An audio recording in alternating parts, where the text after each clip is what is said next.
I pledge allegiance to the flag of the United States of America and to the republic for which it stands, one nation, under God, indivisible, with liberty and justice for all.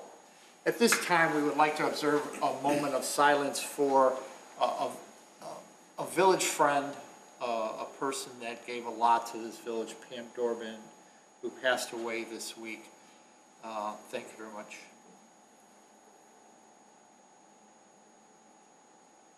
Thank you. Just as an aside, Pam served this village, this plan commission for 19 years and was an ardent supporter of the village in many, many ways. In many of the things that she worked on, most recently Helping Hands, but also the Chamber of Commerce for Prospect Heights and Wheeling, and she will be sorely missed in this village. Thank you. Brooke, any changes to the agenda? No changes. Great. Take roll. Oh, yeah, how about roll? That'd be good. Commissioner Blanova informed the commission she may be running late. Commissioner Creech? Present. Commissioner Johnson? Here. Commissioner Kalis? Here. Commissioner Powers is here, and Chairman Rafato. Here. Now, Brooke, any changes to the agenda? No changes. Citizen concerns and comments? Yes. Citizens' concerns and comments. Members of the public may address the Plan Commission with comments regarding only those issues that are relevant to the Plan Commission's agenda or topics that the Plan Commission has the authority pursuant to the Village Code to address. The chairperson or his or her designee shall strictly restrain comments to matters that are relevant to the Plan Commission business and shall not permit repetitious comments or arguments. Members of the general public who wish to address the Plan Commission must sign the request to speak prior to the commencement of the public hearing. The person submitting a petition or concern or other comment shall be allocated 5 minutes to present their points. Mr. Chairman. Thank you. Mr. Seven.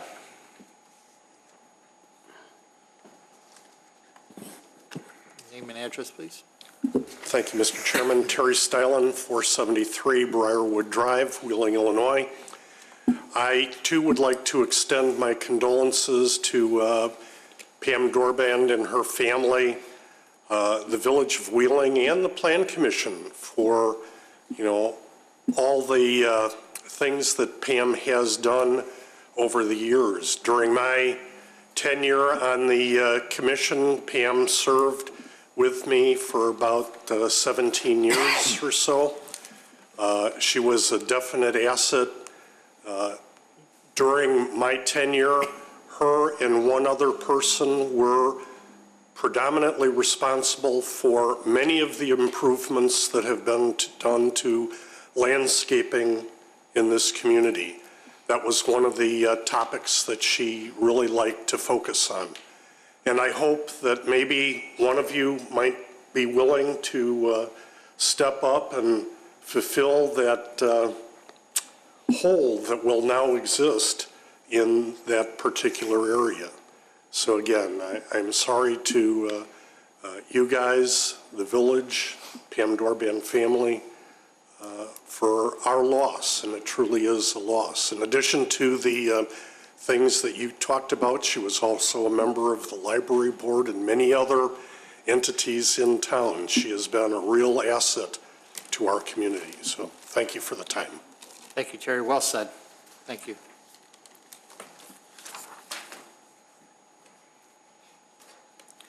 Consent items. Docket number SCBA 18-48, Korean Cultural Center of Chicago, 9935 Capitol Drive, appearance approval of a wall sign.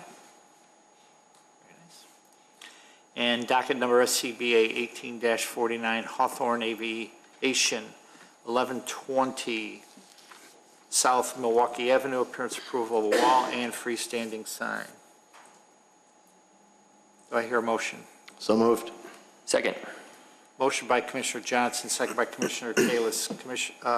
Mr. Secretary. Commissioner Johnson? Yes. Commissioner Kalis? Yes. Commissioner Creech? Yes. Commissioner Powers votes yes, and Chairman Rafato. Yes. Items for review. Docket number PC 18-17, Housing Authority of Cook County, 200 North Milwaukee Avenue, minor site plan and appearance approval of a gazebo. Brooke?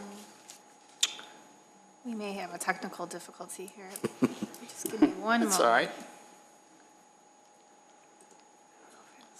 We're going right to the end, huh?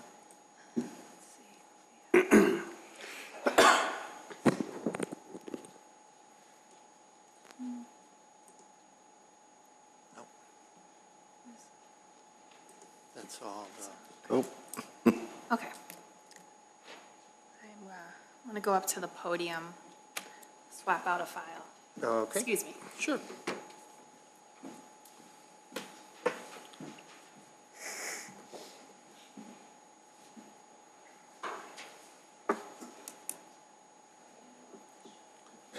You have a flash?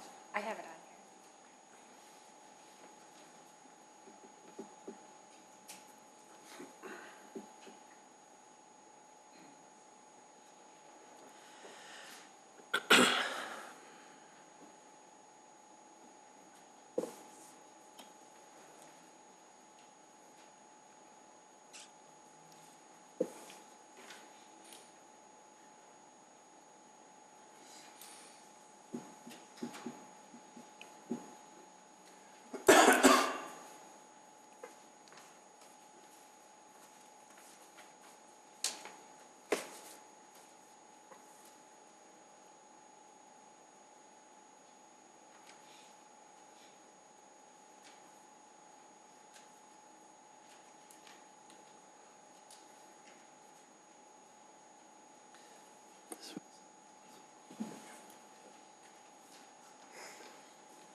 Do you know how to display this more properly?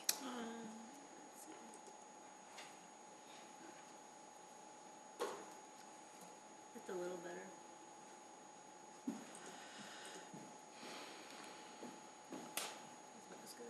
Okay. Sorry about that. We have the plans now. The petitioner here.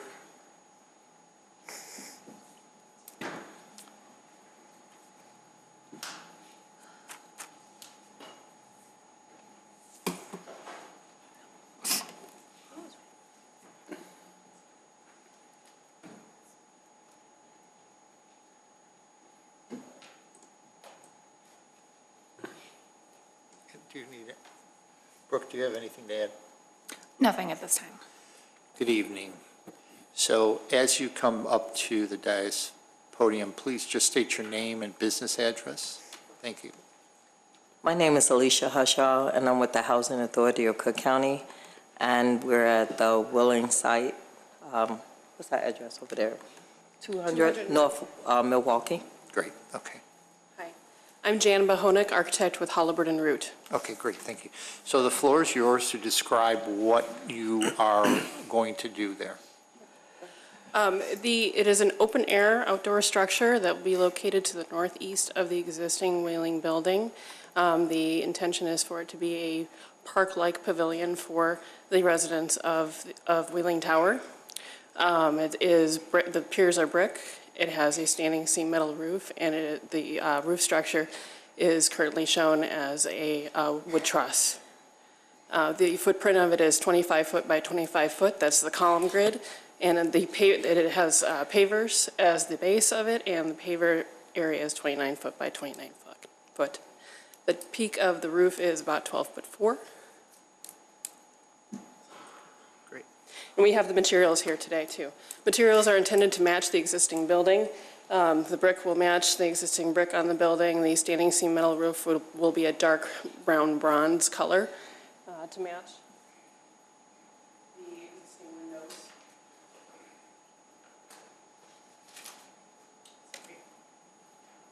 A small sample, so we got lots.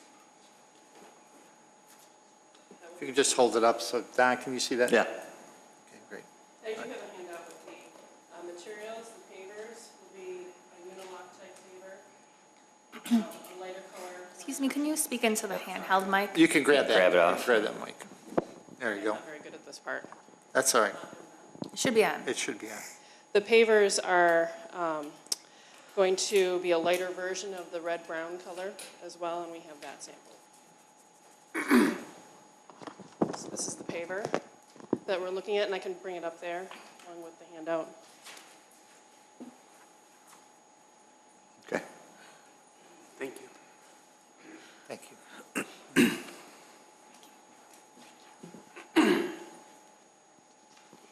Thanks. Yeah, we've got that. We're good, we Yeah, got it. thank you. Thank you.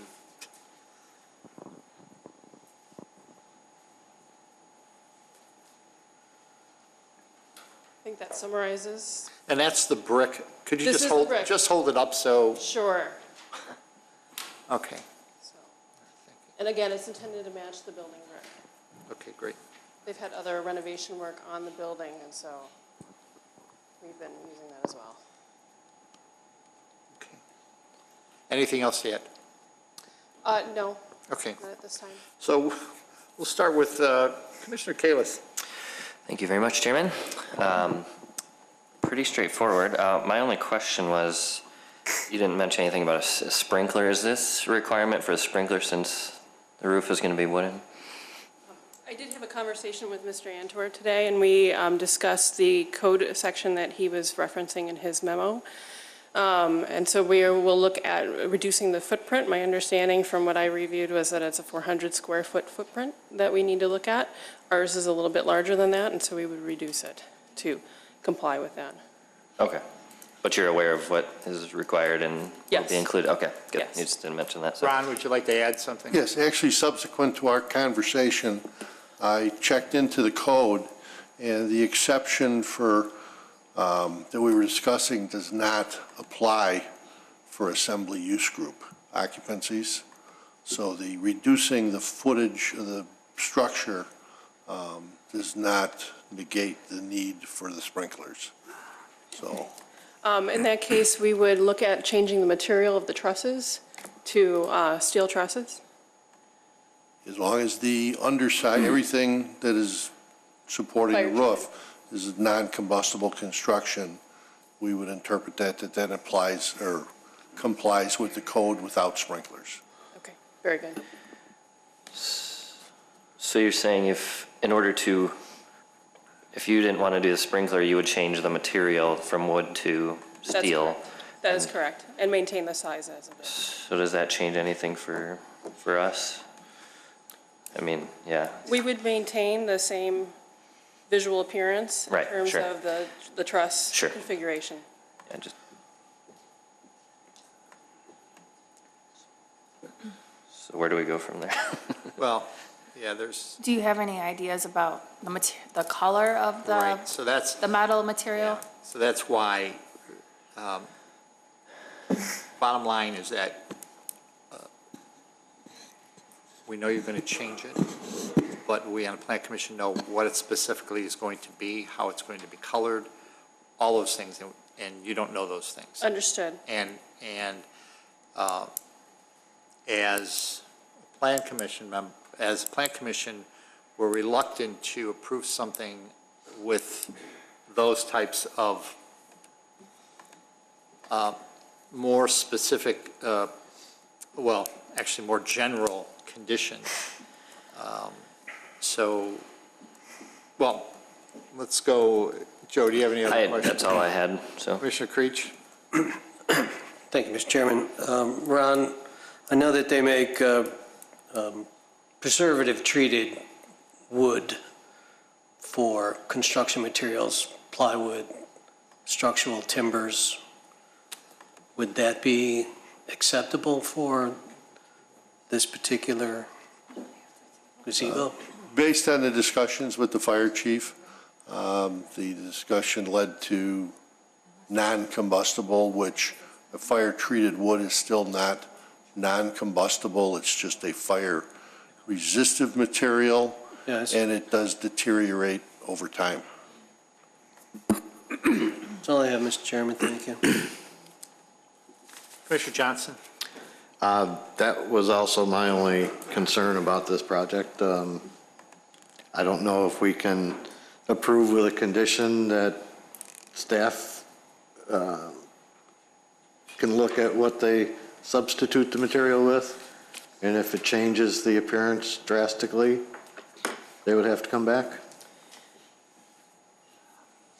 Well, right now, they're proposing only to change the truss truss material, material that's to correct. metal. Correct. And the likelihood is that it will be the dark bronze color. Okay.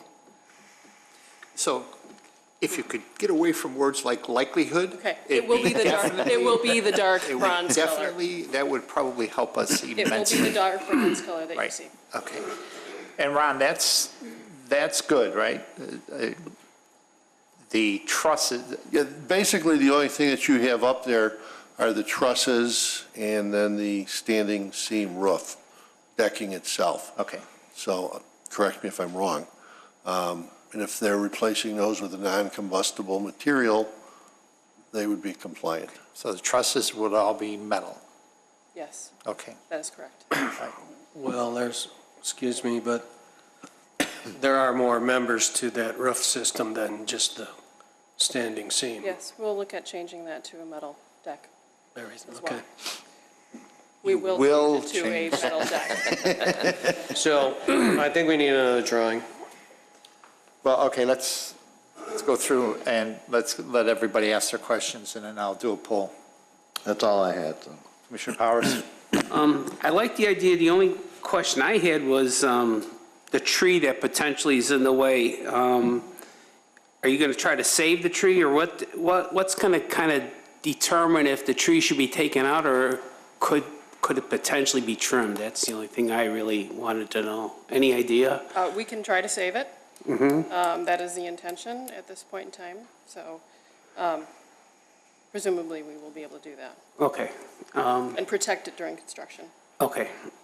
That's really all I have. So the question, the poll that I'm going to ask everyone is that if we should table this and get a new drawing with the specs, or go with a condition of changing the trusses. The trusses and the other wood materials would be dark bronze metal. Okay. So with that condition, so Commissioner Johnson, I'm fine with that. Commissioner Powers? I'd like to see a drawing. Okay, Commissioner Kalis? Yes. Yes? Yes, see a drawing. Okay. And Commissioner Creech? Yes, I'd like to see a drawing. And I'd be okay with it, so we're going to have to table this and come back with new drawings and specifics as to the materials being used. And you can work with Brooke to get a new date when you can come back, and a table is leaving it open. So we don't need a date certain. Whenever you get that done, we'll try to get it on your schedule, get it on the schedule as quickly as possible. Very good. So do I hear a motion to table docket number PC 1817? So moved. Second. Motion by Commissioner Powers, second by Commissioner Creech. Mr. Secretary? Commissioner Powers votes yes. Commissioner Creech? Yes. Commissioner Johnson? Yes. Commissioner Kalis? Yes. And Chairman Rafato? Yes. Thank you. Thank you.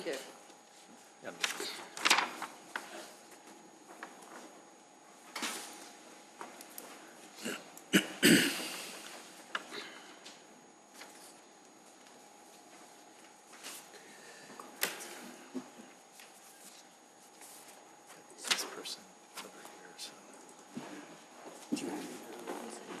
What's that? No. You want it? That's all right. Yeah. You ready? Yes, no, maybe so. Okay.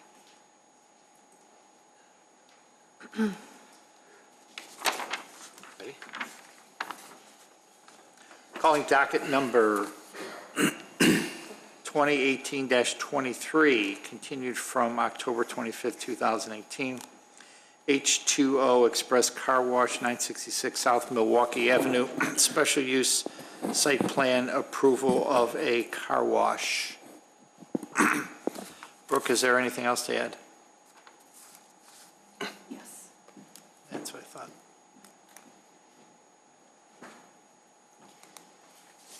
Yes, I'd like to note that the submittals of the petitioner and the staff reports are part of the public record. Great, thank you. Is petitioners here?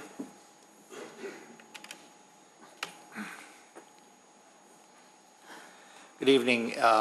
Good evening to the And Plan you were Commission. here- You were here last time? I was, yes. You For the were. record, my name is Alan Jacob. I'm the attorney for the property owner and the applicant.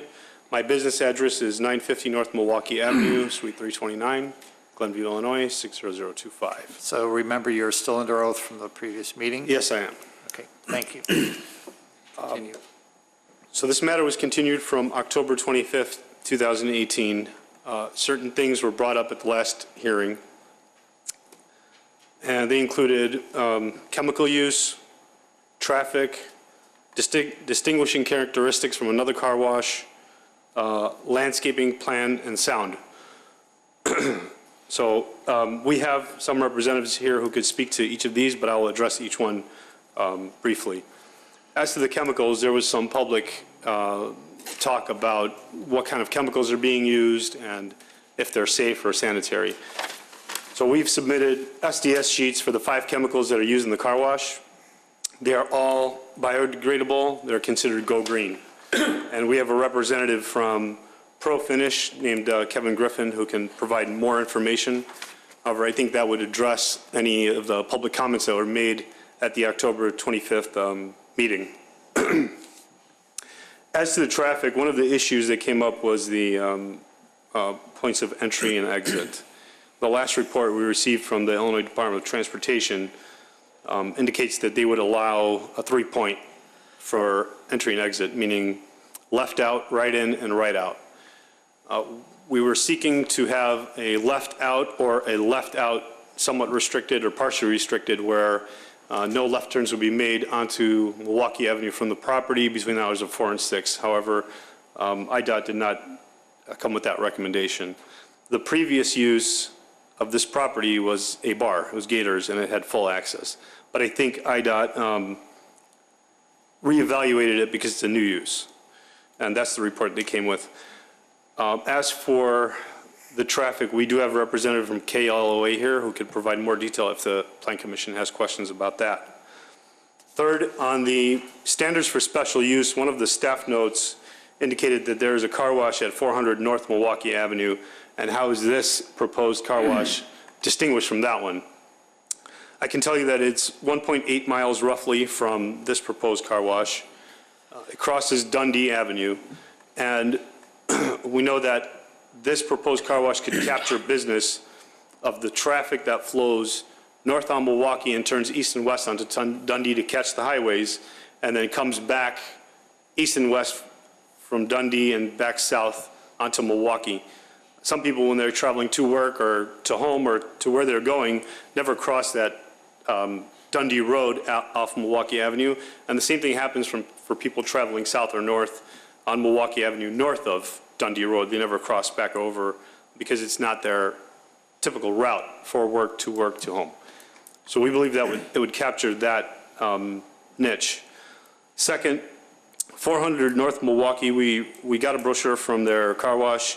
Their car wash price ranges from $3 to $24.99. They have a more narrow track where the car drives onto. That means it can't sustain special vehicles that are wider or have lifts on them. It's a track, so the car is driven onto the track, and then the track pulls the car through the tracks. Third, it's a full detail and a full service, meaning they do detail the car. And so the distinguishing points from this proposal is that our price ranges are from $3 to $10, lower than the 400 North Milwaukee. It's a belt track, meaning the car drives onto the belt and the belt moves the vehicle. and it doesn't matter how the car is aligned, it could be aligned a little to the left, a little to the right, it'll still pull the car, and it's wide enough to accommodate bigger vehicles and wider vehicles. There's no detail, it's not a full service, it's an express car wash. And the aesthetics of this is stylized different than the one at 400 North Milwaukee. Those points clearly distinguish this car wash from that one, and we don't believe that there would be any problem with competition between the two. Fourth point that was brought up on the last meeting was the landscape plan. I think that our original plan showed trees of 8 feet on the north end on the inside of the 8-foot fence. We've submitted a amended plan which shows the trees at 6 feet, and that was submitted on November 6th. So I think that addresses the tree issue there. And then finally, someone mentioned sound. There was some testimony last time with regards to the sound that the car wash would make. We have a person named Dr. Thunder here who can address sound if there are any questions from the Plan Commission. I believe those were all the issues raised on the last meeting. If there's anything I missed, I'll be more than glad to answer. If there's more detail that the Commission wants as to these points, we have people here to testify with regards to those. So with that said, the three things that you mentioned, you have experts here. Why don't we bring them up one at a time? Why don't we start with the chemicals and bring the gentleman up, person up. I'm sorry, I made the assumption it was a gentleman. It could have been a woman also. Good evening. Would you please raise your right hand? Do you swear the testimony you give tonight to be the truth? Do. And could you please give your name and business address? Kevin Griffin from Pro Finish, 649 Chase Avenue, Elk Grove, Illinois. Great. So within the docket, there were a lot of information about the chemicals being used. So can you put that into a Reader's Digest version of what they mean? Sure. What we do is we supply, and we're going to soon start manufacturing these products in-house, but we actually have a water-based, non-corrosive, non-caustic style cleaners. And what we're doing is we're trying to make it safer for the people that are in the car washers, for the equipment, and also for the environment. Our chemicals are actually so safe that you could use them by hand. So why don't you describe them to us then?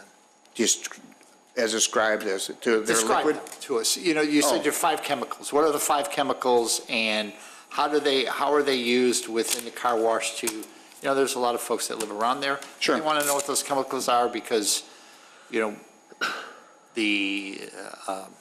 one of the residents passed out a list of chemicals that were used in other car washes. Okay. So why don't you describe what those are? Okay, the one main car wash, or the first that we'd use would be a pre-soak, and that is basically a soap that will start loosening the dirt from the vehicle, so that way when it breaks the bond between the dirt and the surface of the vehicle.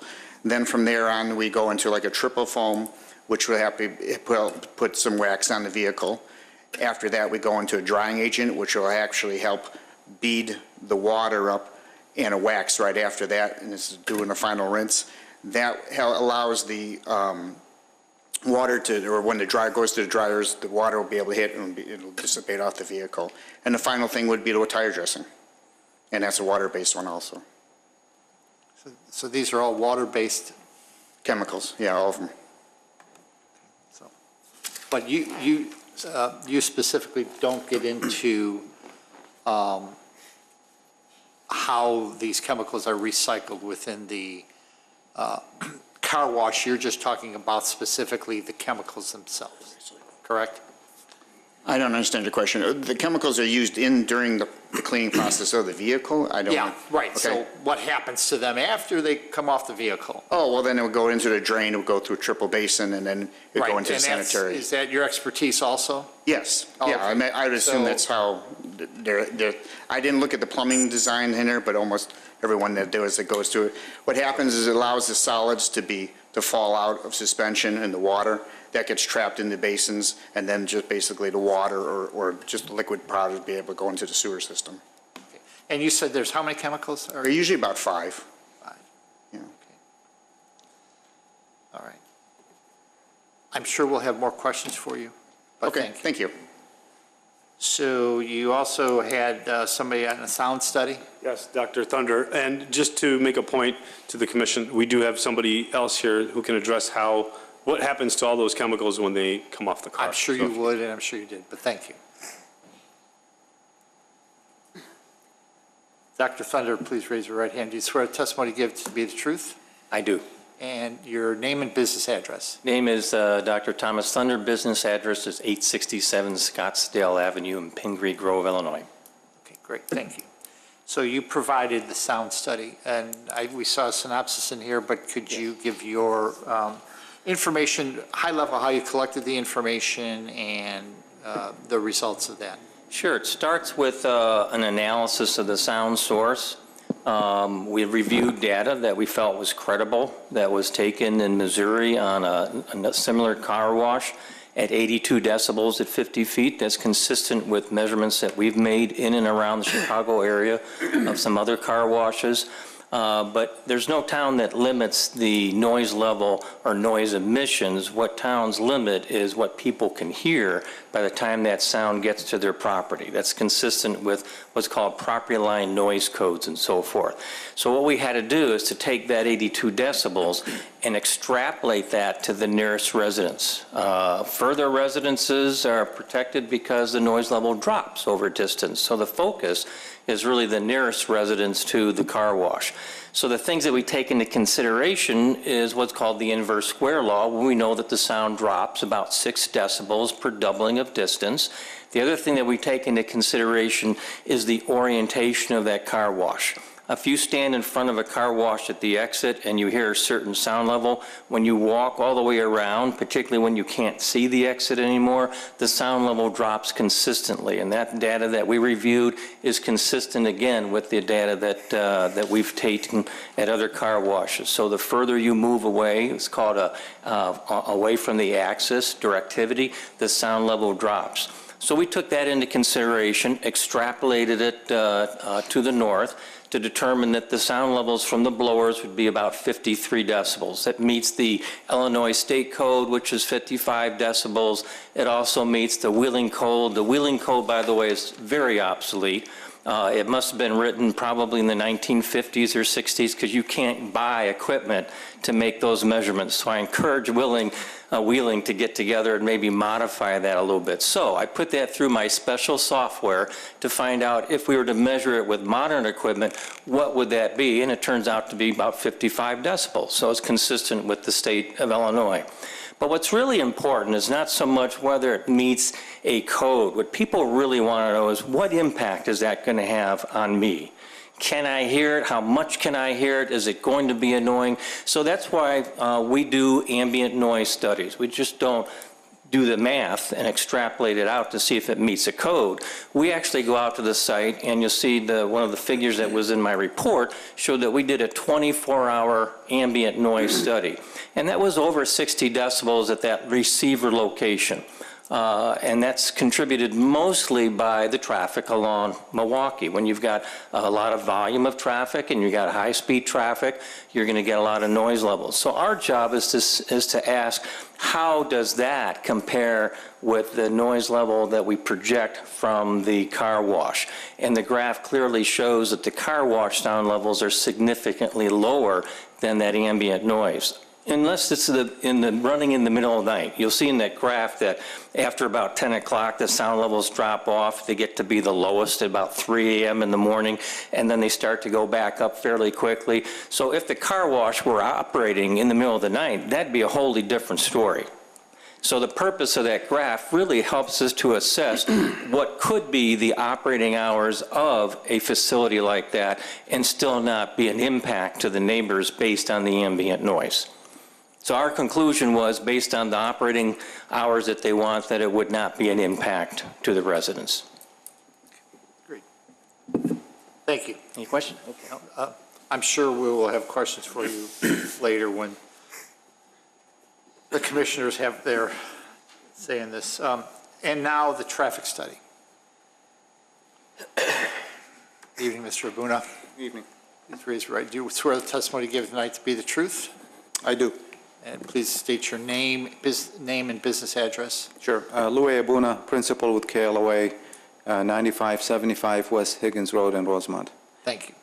So we took a look at the plan, and we did a traffic study, submitted it to IDOT and to the village, and what the study showed that the access where we're proposing it works well in terms of ability to accommodate the traffic in and out.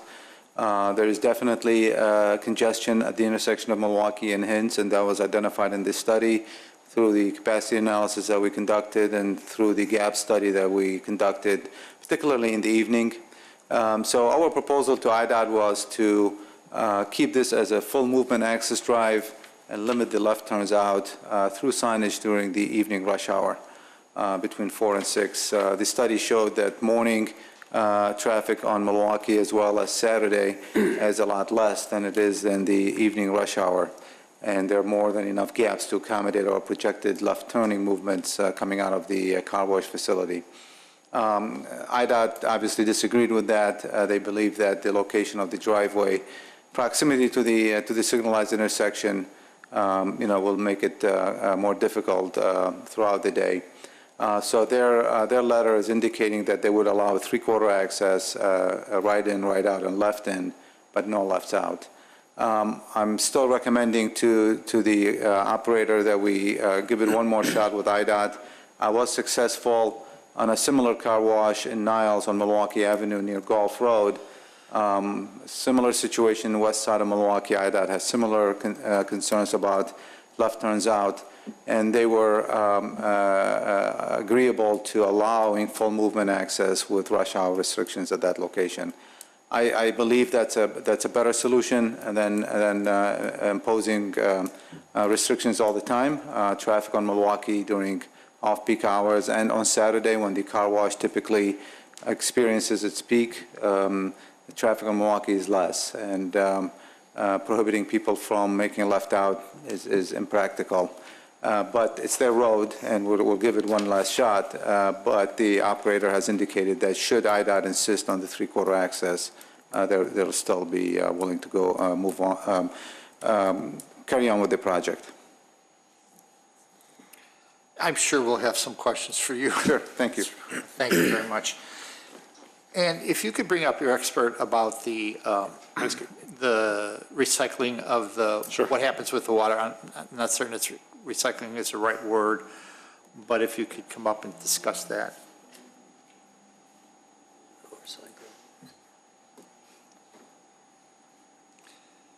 And I'm sorry, you were Nick Spallone with Car Wash Pro Designers. I was sworn in the last time. Yes, thank you very much. So kind of to continue with what Kevin with Profinish had mentioned, there are two exits of water that leave the building. One would be storm or leaving the site. One would be storm, obviously, that would empty into what we're proposing to be a drainage basin in the west of the property, and some held on the center of the property, and then sanitary.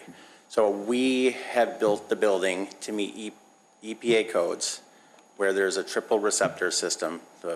Any domestic water coming from the wash itself will go into a triple basin where solids and oils will be separated, and then the clean version of the water will go out. I do want to add that one of the things that Kevin didn't mention in his testimony is that the chemicals that were provided in the SDS sheets are green chemicals. So they're biodegradable chemicals. Okay. Cool. All right. Thank you, sir. Welcome. Any other experts that you have in your? We have one more person who can speak to the landscaping. Yeah, sure. If you want that addressed. Yes, please. You're right. Please. Thank you.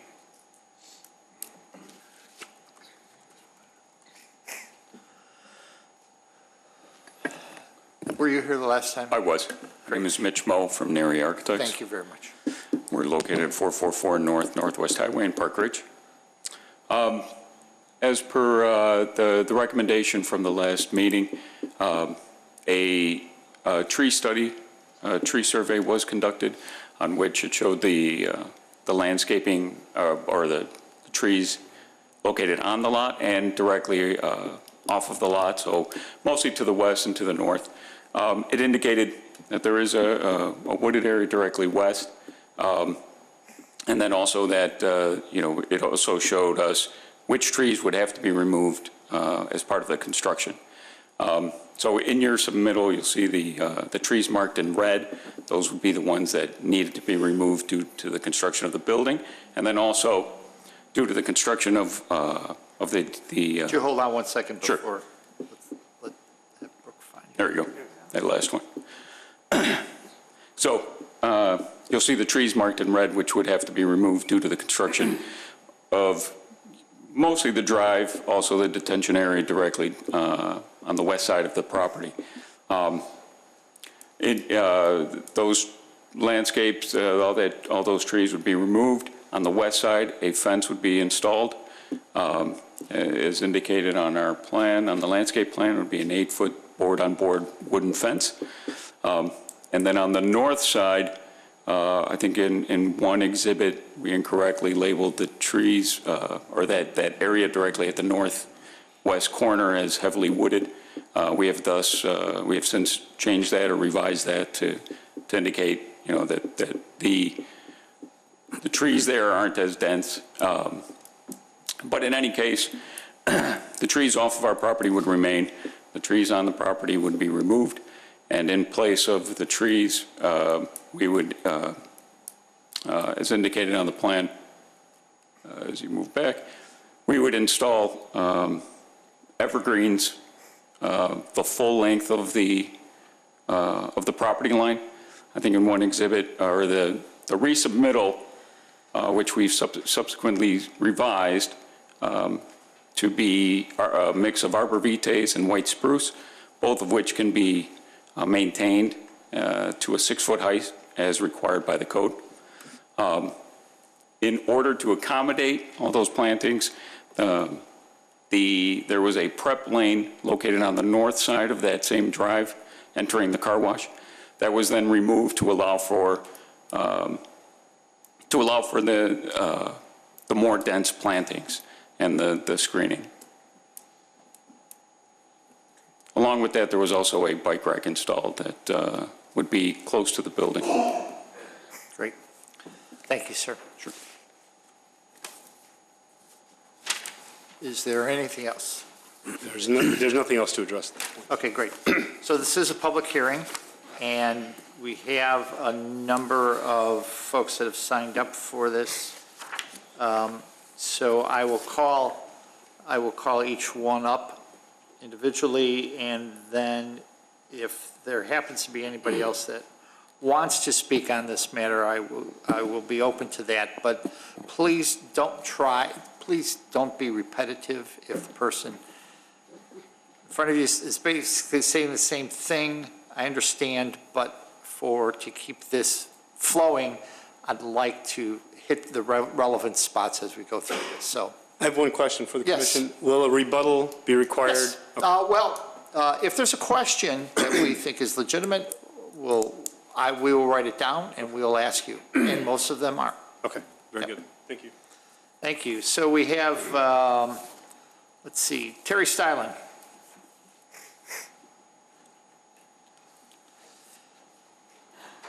Do you swear the testimony you give tonight to be the truth, sir? Yes, I do. Your name and business address, your address. Terry Stylen, 473 Briarwood Drive, Wheeling, Illinois. Thank you. A question. When I was on the Plan Commission, one of the things that I always like to see on plans and site plan, especially one that concerned noise and light escaping from a site, is the distance from the property line of this particular property to the closest door or window of a neighboring structure. And when I was out looking at this site, it appeared that,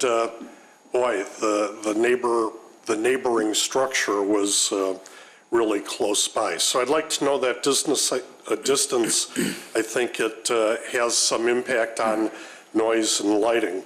I'll talk about that in a second.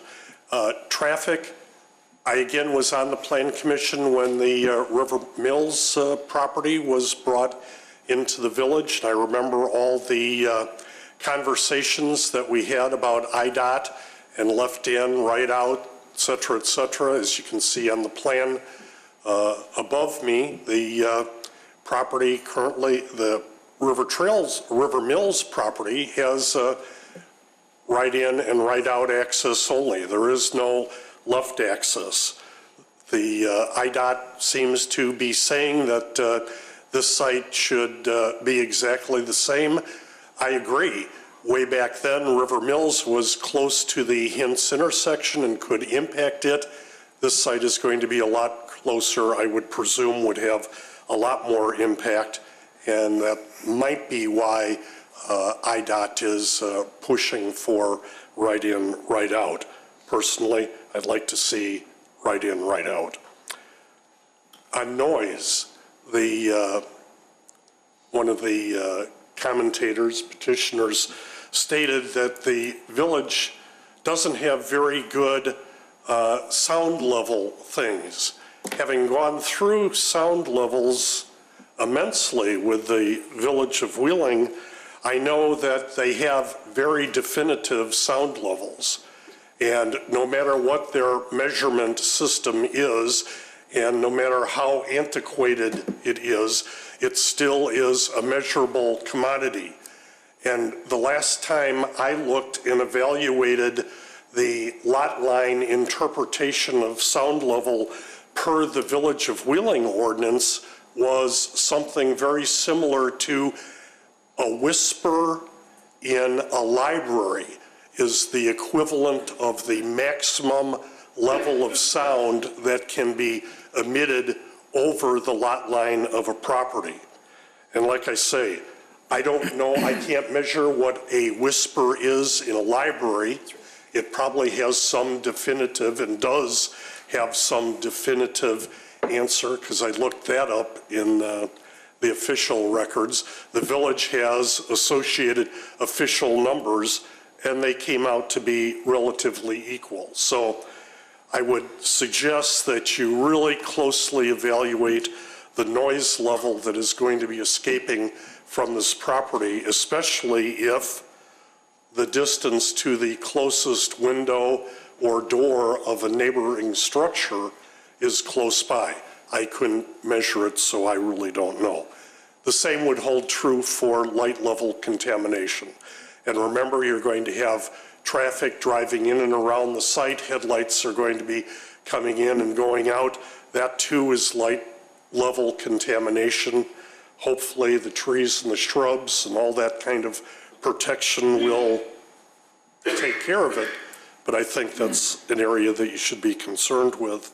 And the other oddity was at the first appearance before the commission, it was stated, and I thought kind of interestingly, that the cost of this car wash would be 50% less than the $3 car wash that's on the other side of Dundee Road. So if that is indeed a true statement from the previous meeting, then they should be averaging about $1.50 per wash, which I would really find hard to believe. And I'd like to know what their minimum car wash price is going to be for the record. Thank you very much, Mr. Chairman. Appreciate the time.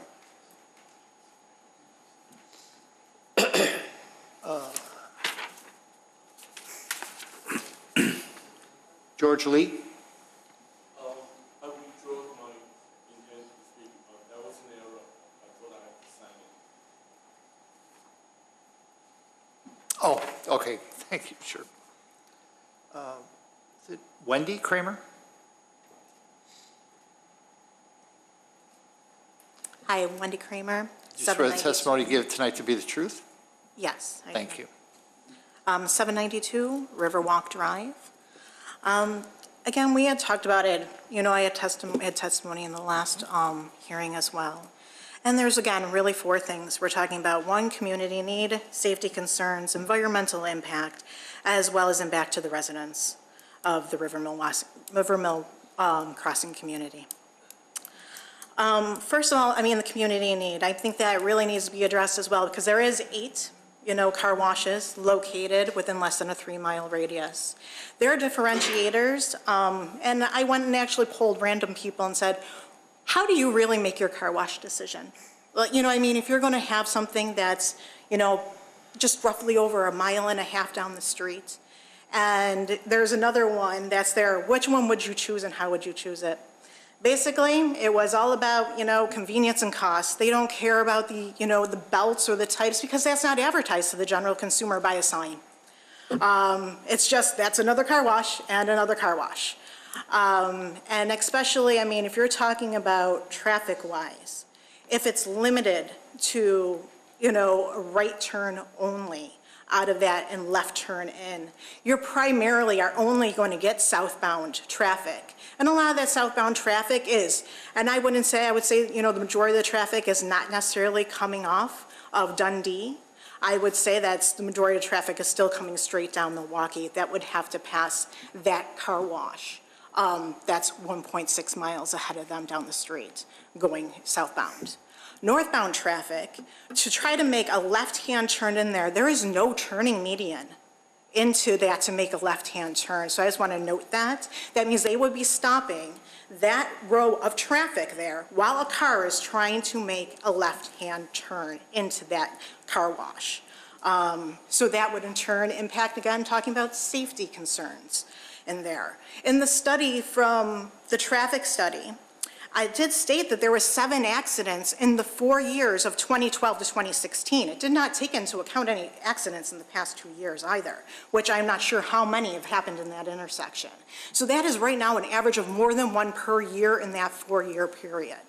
And so that's, again, talks about safety concerns, especially now you want to talk about making a left and a right out of it, especially after a community that can only make a right-hand turn and not being that far of a distance between that right-hand turn only and if they're trying to petition to put into a left-hand turn. So that's, and especially talking about traffic compared to their revenue estimates. Either their revenue is extremely grossly overstated because they estimated in their last part of testimony saying they were wanted to see $3 million in revenue out of this car wash, which only 1.5% of it would be in merchandise and taxable goods, which equates to $45,000 in taxable goods. Part of what they petitioned was stating that this would bring more revenue to the community from tax dollar perspective. Services are a non-taxed item. So it really isn't bringing, it's outside of property taxes, a large amount of revenue from a taxation. They also stated in there too about having, bringing more jobs to the community, where it states in their testimony that the maximum amount of people that they would have on is 5 at a time. So that's not a lot of jobs they're bringing to the community either. And again, the competitor car wash, they actually have all the same things that this car wash does and more. So, I mean, they do provide detailing. They do provide the other services that this car wash doesn't. So, in turn, that makes it look more palatable. And even if in saying they just stated that their car wash prices are going to be from $3 to $10. So at $3, if people were coming in there saying at a $3 level, that's 1 million cars a year. Looking at 2,740 cars on average a day at $3. At $10, that's 300,000 cars a year on average, which equates to 822 cars per day on average of added traffic, of added, coming in and out of that community to added safety concerns. So just looking at that kind of estimate of looking and saying, hey, we want this right and left with the additional amount of cars that they're estimating, like I said, unless it's grossly overstated, that's what we're looking at from a high and a low end. And that's an average. You're not talking about peak time in summertime where that can be 3 to 5 times more, based on their revenue estimates. In the environmental impact, they talk about safety data sheets. In my job as a product manager, I manage toner, we have cleaning supplies as a distributor. We require this all the time. But what safety data sheets is not taking into concern is what we had spaced is that we have a retention pond that's located right adjacent to this. Material safety data sheet states in Go Green does not address, and I don't know if they have had studies on how it affects aquatic environments and the effects that their chemicals have, even things stated in the studies that I had presented last time, even things that were considered green, are not safe on aquatic environments. That is the biggest concern. They also stated there too that they were going to have in these retention ponds in their last test in Nick Spallone's last testimony that they had to have, because of this being a low-level car wash, that they had to keep the water low because if it got too high, there would be a sulfur smell if the water levels got too high. Now, again, a sulfur smell in a residential community, that is not a selling point to anybody who we're trying to sell our homes to if that gets too high in a known flood area.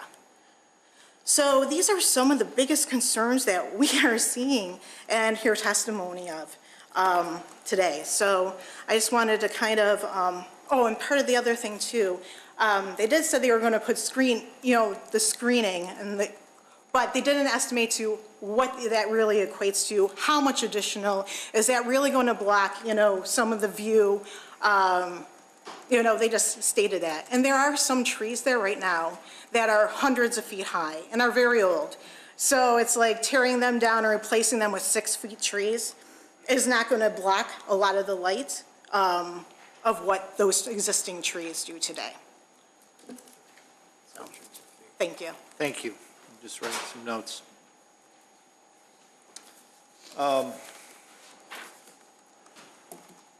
Joy Newman. I've got her name. Her name is on the PACE sheet, but it says car wash. Is there a Joy Newman here? Jay. I'm sorry, Jay. Looks like an O to me. Sorry. All right. Bad handwriting. No, it's better than mine. Please raise your hand. Do you swear the testimony you give tonight to be the truth? Yes. Thank you. Mr. Newman? I'd like to contest the idea that there's a great increase in utility for the city. The car wash is north of Dundee, and I'm going to go with there's more cars going to Lake Cook Road, Lincolnshire, Gurnee, Waukegan than there are going to Willow Road, which is south of the car wash. Also, the pollution idea has centered on the car wash. I did hear someone mention that there's light pollution from cars, which is certainly true. There's also noise pollution from cars. There's chemical runoff from cars. There's water that's moved from the car wash to the street. So the pollution concept, I think, needs to be addressed just beyond how much noise the car wash is making. That's all I got. Thank you, sir. Is there anyone else that wishes to speak on this matter? No? Thank you. Okay. Do you need to take a break? No. Okay. We'll go to the commission now. Commissioner Creech. I have nothing, Mr. Chairman. Commissioner Johnson. Thank you. Following up on the IDOT recommendation then, if it's only right in, right out for the southbound side and you can do a left from Milwaukee into the site, would they require a curbed, what we call pork chop there? And if so, is that an IDOT thing or is that determined by the village, Brooke? Mr. Chairman, can I clarify? Sure. IDOT has indicated that they would allow the left turns in. Not from what I heard. Well, Oh, left turns in, yes. Yes, not, they would allow left turns in. Yes. But they are looking to prohibit the left turns out. You indicated no left turns in, but left turns in will be allowed. Yeah, left turns from Milwaukee in. Right, that's Right. correct. So would a curb device be necessary there? And is that our call or is that IDOT? That would be something that we'll have to work out with IDOT. More than likely, they will require some kind of channelization, so a car would be forced to make a right out. I believe IDOT also talked about changing that median on Milwaukee Avenue. They made the suggestion that that perhaps the rumble strip part of the median or the mountable part of the median be replaced, yes. And is that something the car wash folks are agreeable to? Yes. Yes, they would do that.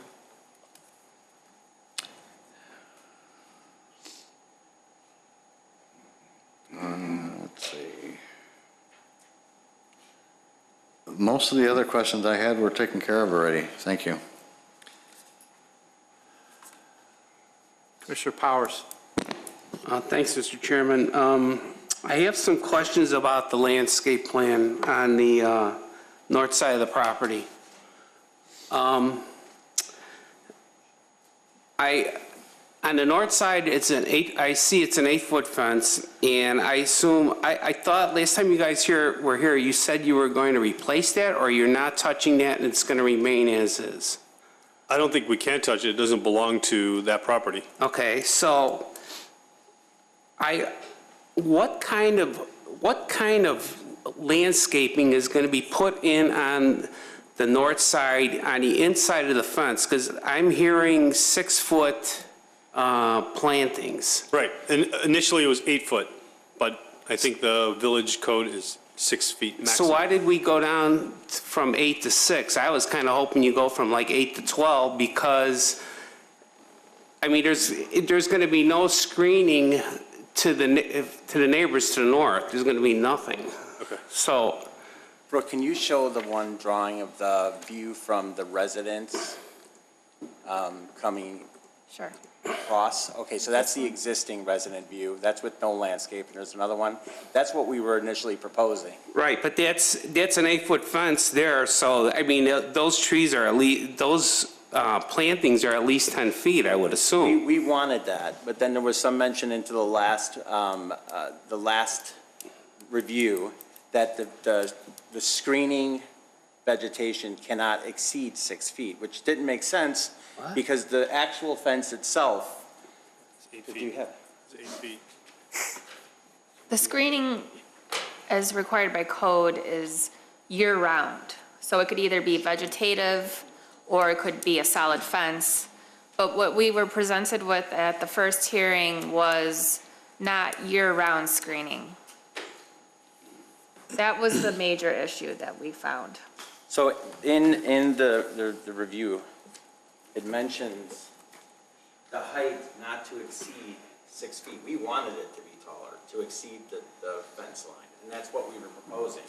But here it's mentioning not to exceed 6, and so we actually went back to find out if we're planting trees that come in at 8 or 10, can they be cut down and still look nice?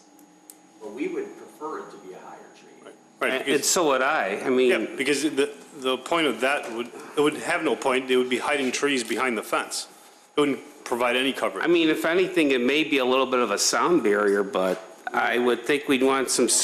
Could be a light barrier too. Want some screening. That's, okay. So the point though that's trying to be made here is that it's got to be year-round screening. So you can't have deciduous trees there. You need to have evergreens or fencing. Right. That's why. So fencing obviously would be year-round. So, But they are providing now with the plan that was distributed to the Plan Commission on Wednesday morning. yes. It does meet the code in terms of year-round screening. The trees are evergreen. So there's no And limit. we would prefer the higher trees if the commission would require that. Also, the trees that are suggested for that area, arborvitaes, Right. spruce, can very well grow taller than 8 feet. We just simply wouldn't cut them down if the commission would allow preferred it. The plant species identified on the landscape plan is indicated 6 feet at planting, is that correct? No, it's saying not to exceed. So at planting. At planting? Yes. So at planting, it'll be 6 feet. And then it grows taller Right. unless they trim it, but they won't trim it if they're allowed to not trim it. I don't think anyone wanted them to trim it Right. to 6 feet. Well, okay, perfect. That's great. That's fine. I think they need to be taller than 6 feet. I mean, I'm sure you can get 10 or 12 feet. Since they're evergreen, it's okay to go over 6 feet, so. Yep, so, 6 feet at planting is a generous height, and it does meet code. And the trees that I think we're proposing, I think they're 10 to 15 foot in height. Is that what it came out to be? The specs were 10, they would grow 10 to 15 feet. That's fine. I mean, so, I don't know, just my opinion, the neighbors don't get any, I mean, other than the 8-foot fence they have there now, there's no additional screening. I don't know if I think they're 2-story homes too, so, I mean, I just don't see any additional screening by putting a 6-foot planting in front of an 8-foot fence. We agree. That's my comment on that. And we will, if, we have submitted. But I'm only one person, so Yeah. that's And fine. just so you know, we have submitted it with the trees you see in the drawing here. Yeah. And we would be happy to leave it like that. Yeah. Okay, the trash enclosure, it looked like the elevation of the trash enclosure were labeled incorrectly. It was like, it said it was a south elevation, it was really west. Do you guys agree with that, and was that fixed in? We will what we're correct looking that. Yeah, on that sheet there, it's labeled as a west elevation, it's actually south. So that elevation there actually faces the car wash. Because I think you had the same issue with, there was another elevation that was mislabeled too. The one next to it. Yeah, the one, I think there were two, Right. yeah, two of those. The ups. same. That needs to be Of fixed. the trash enclosure. So can you explain to me, the trash enclosure, it's not only going to be a trash enclosure, but it's going to be, the vacuum tank is going to be in there also? It'll house the central vacuum system. So how does that work? So we have all these vacuum stations in here, whatever gets vacuumed automatically gets transferred into that collection area? Yes. Okay.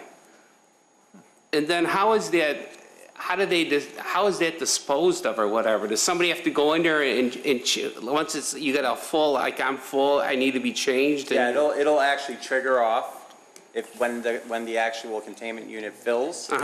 The system will shut down, and then you go in and it's a big, large bucket you pull out, and we literally just dump it right into the refuge container that's in the same. Okay.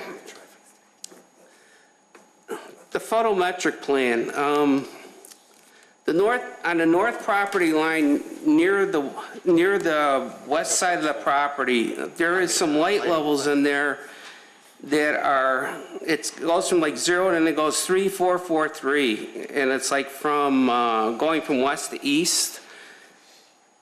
Why is that so high? I'm trying to figure that out. Is there a light pole in there? Because that's, I don't see that light level only in that area, which is kind of like in the northwest corner, but why is that level so high? Can that be toned down? As a matter, it's actually 0.2. So it's 0.3, 0.2, 0.2. Oh, so did I misread it? Yes. Oh. It's up there. It's up on the screen right now. So to that point, one of the questions by one of the citizens was the distance from your property line to the first home. Do you know what that is? So we have a distance from the loudest part of the facility itself, which would be the corner of the building where the bike rack is. Northeast corner of the building, right here. And from this point, there in the noise study itself, you actually see it where it's drawn through Google Earth. From this point to the nearest residence, it's over 200 feet. Like 200 and change to their window. Okay, but what about do you have any estimates from the lot line? From the lot line,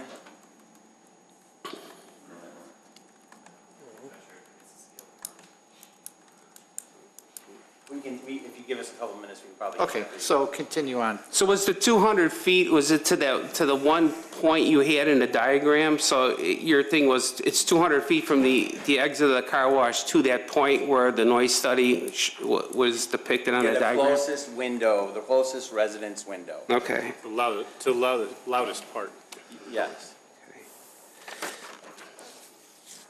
So I just have a couple of questions about the chemicals. I saw the 5 different chemicals that are being used, and when those chemicals are used, do they get used in a concentrate form and then get diluted with water, or the product is already diluted? Because like some of these, like Golden Coat, it said water 50 to 85%. So is that the concentration of water in that chemical is that mixed at all, or it comes pre-mixed? So there'll be 55-gallon drums. Okay. There'll be a separator and a pump.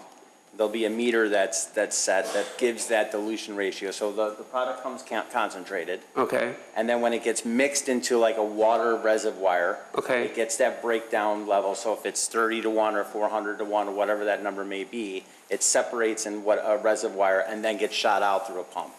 Okay, so can you just explain me, just so I know, when you're done with the chemical, you said it comes all into like a container and it gets broken down. How does it get filtered out? And then once it gets filtered out, do you reuse the water part of it? And then how do you dispose of the chemical part of it if you're done with it and it gets filtered? So one of the public testimonies were the mention of maybe oils from the vehicle itself that may just fall off. So the way the triple basin works is that think of it as 3 canisters. Mm-hmm. There's a pipe at a high point that will take when the water comes in from, so the actual base, the actual trough in the actual. If you could speak into the microphone. Sorry. So there's a trough, the conveyor has a trough itself that acts as almost a sediment catch. Then from there are pipes that go into the triple basin. So from the trough itself catches stones, tar, things that may be heavy that will sit there, and then there'll be pipe levels that are high that kind of catch the liquid part.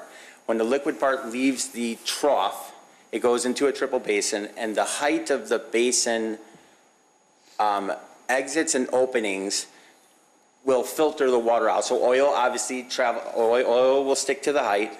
So the second basin in, the pipe filtering line between the basins is at a low point. So all the oils and sediments set at the top. The first one catches whatever sediment may have been missed by the trough. So the pipe comes in high and leaves high. So it catches all the heavier sediment, drops down to the first basin. The second basin separates your oils. And then the third one has a pipe that leaves the center that keeps whatever sediment may have fallen or missed from the other 2, and whatever oils will separate finally there, and you should have a very clean material leaving the site. And it only exits to the sanitary. It does not go to the stormwater. It does not go to the basin in the back, into the retention pond. This water does not leave. It goes directly out to sanitary. So what happens with the oils and everything? Do you get an alarm like when that particular basin fills that you have to go and empty it out, or how does that work? So it just stops. You'll start to see the actual physical trough fill, and then there'll be a stop. We actually have a service that comes out regularly that will come and pump those triple basins out to take the sediment and oil, kind of like what Public Works does in their basins. Okay. And it doesn't recycle, so there's no And we sulfur don't, no byproducts. recycling. One of the other things that were mentioned in our early testimony is that the sulfur, we do not recycle our water. Sulfur smells come from recycled water where it builds up. We're not recycling our water. Okay. So and I apologize, normally I try to address some questions from the citizens, and I'm not on my game tonight. So we discussed the smell, but then Also, I think you've discussed the aquatic impacts of this by not, it goes through the A filtration sanitary- system. Filtration system, it goes sanitary. So any type of leakage, well, there couldn't be any type of leakage unless you have a break in any type of sanitary sewer. But that could occur Anywhere. anywhere, right? And another point that I want to make is when we created the sound study, because noise pollution was mentioned again, the sound study wasn't based on our exact build. We had the sound expert design it based on doors wide open. Our car wash actually comes equipped with what they call speed doors. In the area that dries the vehicle is actually designed to be almost like an oven. So when the car leaves the actual site, it's completely dry. The physical area itself heats up to, I want to say, almost 130 degrees. Just, remember the sprinkler head thing was, what was the 180 before pop? And we had that, so that area actually acts as a physical oven with speed doors that come up really quick before the car leaves and once it exits, which narrows the sound impact and also makes the car vehicle completely dry when it leaves. It kind of cooks the car before it exits. Okay. We also got an email regarding a car wash in Villa Park. I haven't been able to get there, but it looks like the exit of the car wash on the one side of it there, it looks like there's some equipment. Is that the Yes. vacuum equipment? So what I was mentioning to Brooke is when you guys actually did go out there and visit it, they actually have their vacuum system exposed. Okay. So what's good about that is if you did actually visit that, you would see what that equipment sounds like with no screening. We have a masonry screening section. Very low noise when you're on top of it. It's muffler. So theirs is actually exposed, where ours is contained. So this is what would be in the trash enclosure, and you talked about all the vacuuming goes in there and you'd empty it Yes. out. Okay, that was one of those. Let's see, what else do I have? Fire department, Ron, you have any comments regarding turning radiuses and stuff like that? Are you good with all of that? No, their last submittal addressed all of the turning radius issues that we had previously.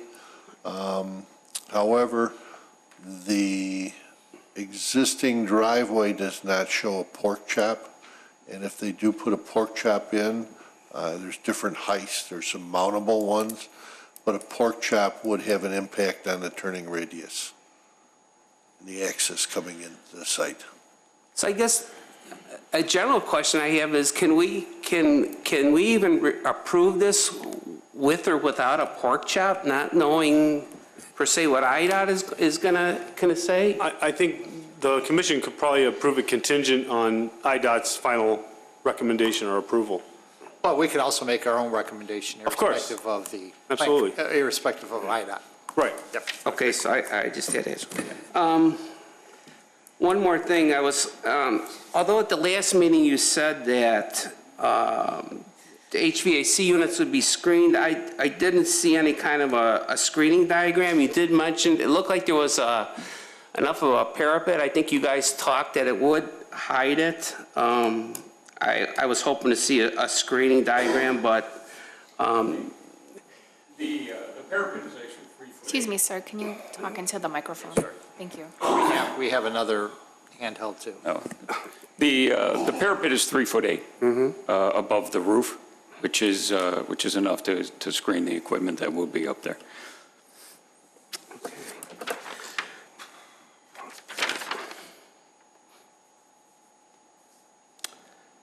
I think that's all I have for now. Mr. Kalis. Thank you very much. And just continuing one thing on the sound, the results of the test that you did was in Missouri was 53 decibels. Is that the sound study in Missouri was the 53 decibel level? Yes. Okay, so just want to clarify. And that in this graph, I'm just looking at, it was lower than the ambient noise level that you recorded on Milwaukee. Correct. Okay, I just want to make sure I'm thinking of this. So And 53 decibels, that study was done with the open blower concept? Without the speed doors, just having everything completely. Nor 12-foot trees, I assume, like? None of the trees were okay, factored in, none of the fence line was factored in. This was just raw, if the neighbor had removed the fence, which we can't restrict. Of course. So we wanted it to be worst-case scenario. I was going to say that's very much worst-case scenario. Yes. Okay, thank you. 1 second. Back to my notes. These are all covered. So one other question from the citizens. I don't know if it was discussed in the first one or not, but the estimate of revenues and the taxes that would be coming to the village as it relates to how many cars that would relate, like with the average ticket for your service, like having that many hundreds of cars and how it all kind of relates to the revenue versus the traffic versus the safety. Is that something you did in your analysis, like a comparison of the revenue that you're projecting, how much tax money that brings into the village, because that's the community good, right? And I just have to believe that. She just mentioned breaking down what, at your cost and your projections, how many cars that would result in. Is that part of what you did with the breakdown? Yes. Okay, so you don't feel there's a traffic problem based on the amount of cars you need to get that revenue, which is the benefit to the village? Based on our pro forma data, at absolute peak and worst case scenario, you're looking at 40 to 60 vehicles per hour. That's one leaving the site every minute, or a minute and 10 seconds. Okay, gotcha. And what is the minimum price? Another citizen asked, what is the minimum price? It is $3, and when we testified last, we mentioned that their highest price is almost 2 to 3 times higher than our highest price. So we are $3 wash, and our prices are 3, 5, 8, and 10, where theirs is 3, 6, 10, 14, and 24. We also have one of their brochures. We have their brochure here too. It shows their price breakdown. No, well. Thank you. Yep. Okay. I'm sorry, continue on. No. That was one of the questions a citizen That's asked. fine. I wanted That's to where get I was there. going anyway. I was pretty clear it was $3 to 10 versus the other, so just to clarify for everyone else. So the community good taxes thing. One other point that I want to make that kind of separates us from this wash is that we do offer package plans. So people will be able to buy a package and get unlimited washes every month, where this facility does not offer that. Okay, thank you. And somebody mentioned that a car wash is a service, which is not taxable. Is that true? That's correct. Okay, so all the car washes that you do, the revenue that brings in, that's not taxable? Correct. To come to the village, okay. That's it for me, thank you. Just to ensure that I hit all of the, I think we've addressed all of the issues that were brought up by the citizens. The number of employees, what did you say that those were, how many they're going to be? So, go ahead. So the way we have it set up is there will be at one time in peak scenarios, could be anywhere from 3 to 5 employees. We'll have staffed 12 people, but they just won't be there at one time. And then, Mr. Boone, I've got some questions about the parking.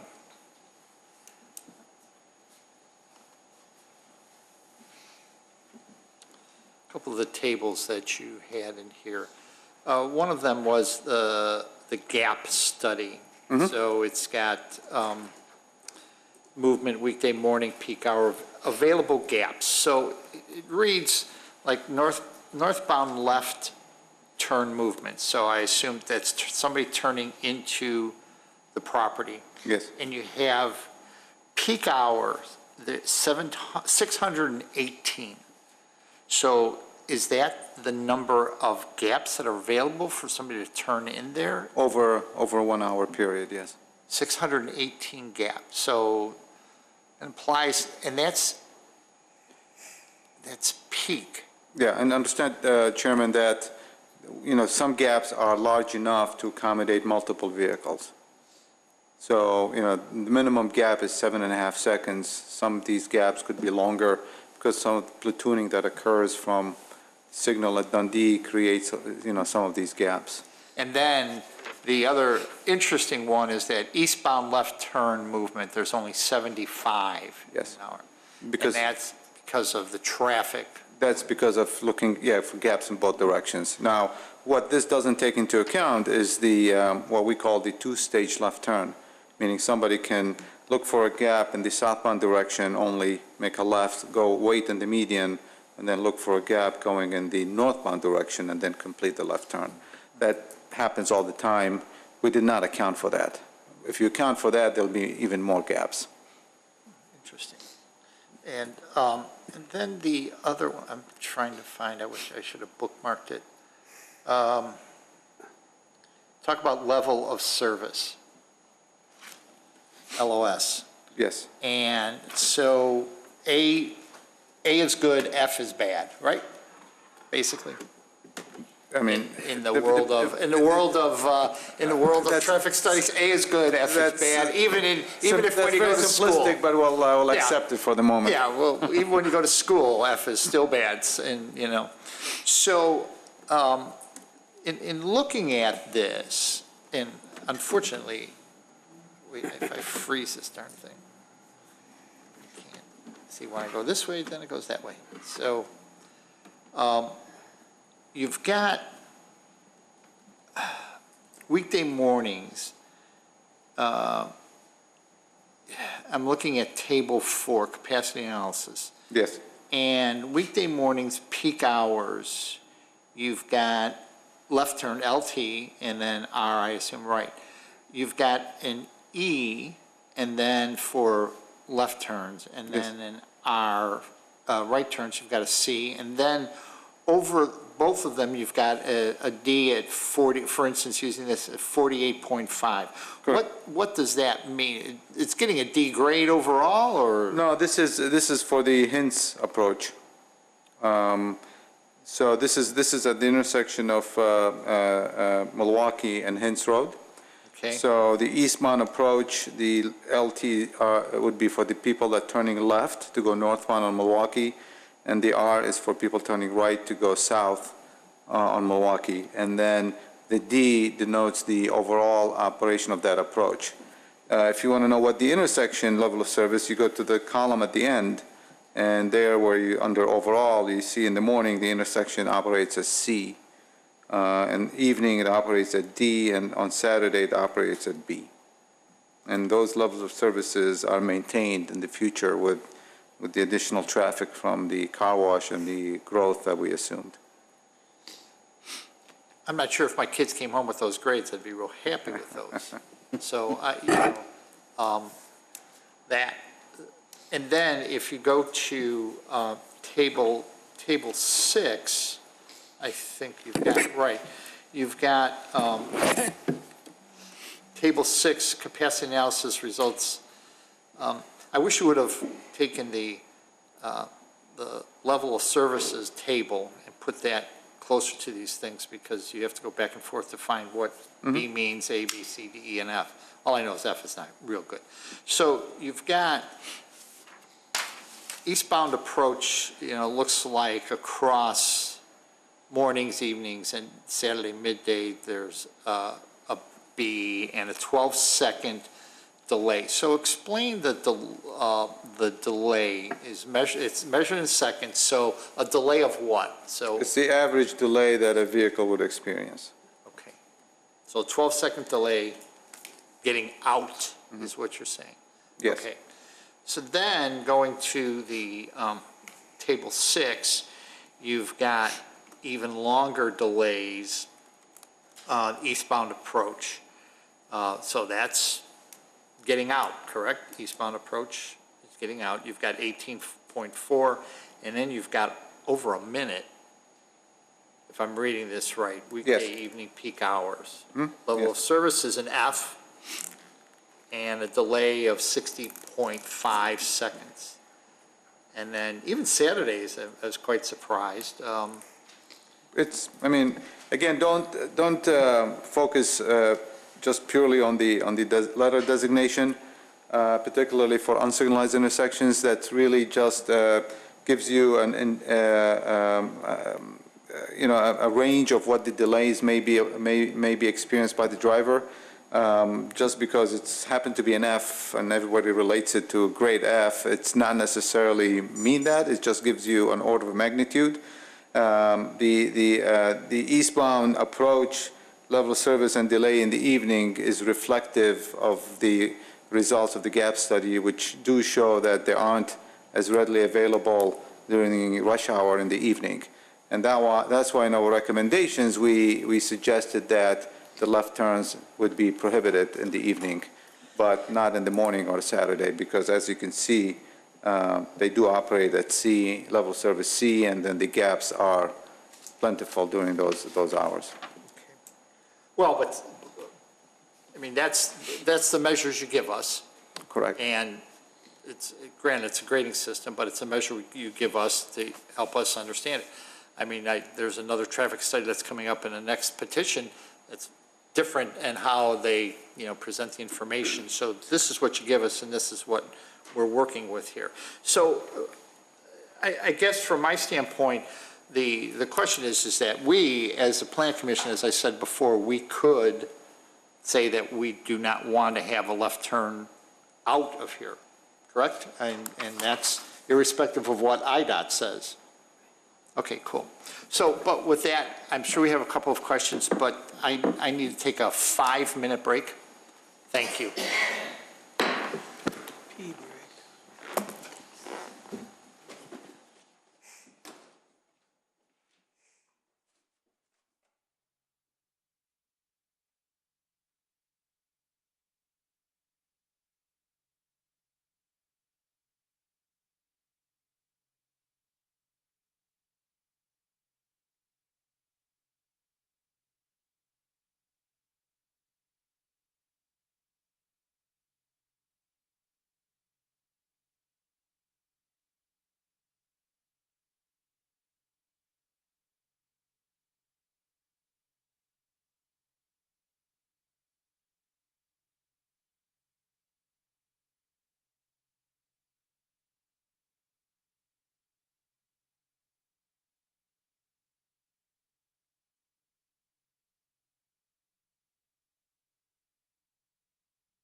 So, Mr. Abuna, just one more comment.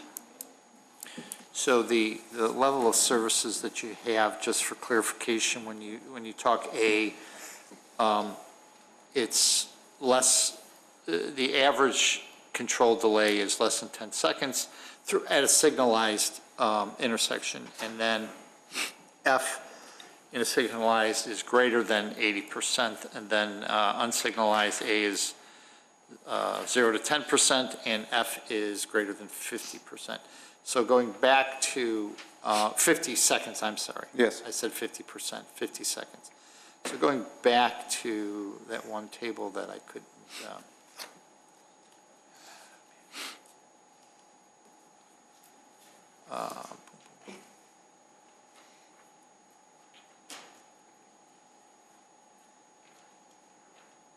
so westbound, just do.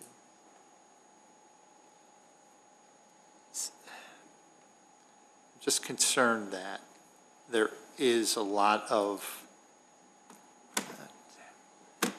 crazy. My concern is that it doesn't. You know, it looks to me the only, from a gap perspective, I mean a weight perspective, and I understand that these are averages, that a good time to go is Saturday midday, northbound, you know. But every place, the overall just isn't, it just doesn't bode well. I mean, there's a lot of signals to me that says that the traffic and what could happen at some of these areas is concerning, you know, with the level of service on these areas. You know, that's just my opinion on it, you know. Are you referencing the overall, you know, table 4, capacity analysis results. Okay. So that's the signalized, so that's at Milwaukee and Dundee, right? Right, and just to clarify, Mr. Chairman, I mean, this is with an acceptable design criteria as defined by IDOT. Any intersection that operates level of service D or better is an acceptable design. D or better. Yeah, absolutely. So this is. Thank you for the clarification. Yeah, I mean, you don't. This is a very busy intersection, carries a lot of traffic, but it operates very, very well, and these level of services are reflective of that. Okay, well thank you for that clarification. All right. I think that's all I have for you. Thank you, Mr. Can I ask him one question? Sure. Mr. Chairman? Yeah.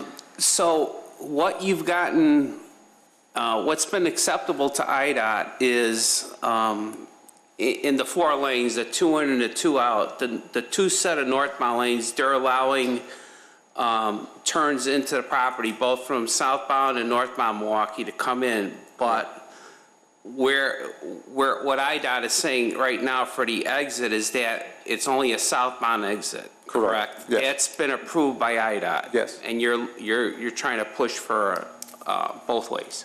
For left turns out during all hours of the day except the rush hour. Wow. Yeah, it's going to be tough.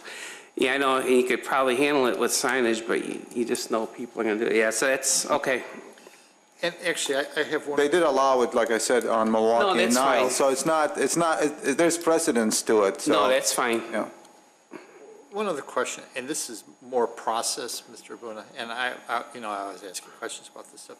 Why only just one day of a traffic study? And I think you did it from Thursday, April 19th. Oh, I'm sorry, you did it. You did Thursday and Saturday. You Correct. didn't do it Thursday through Saturday. You just did it Thursday. Yeah, I mean, again, this is, and we get this question a lot. Traffic fluctuates, but the fluctuation is within acceptable ranges. I mean, we do studies repeatedly at intersections for various projects or within the area, so we kind of have a good idea what the traffic flow is. We look at historical daily traffic count data that IDOT publishes to kind of make sure that our numbers are within reason.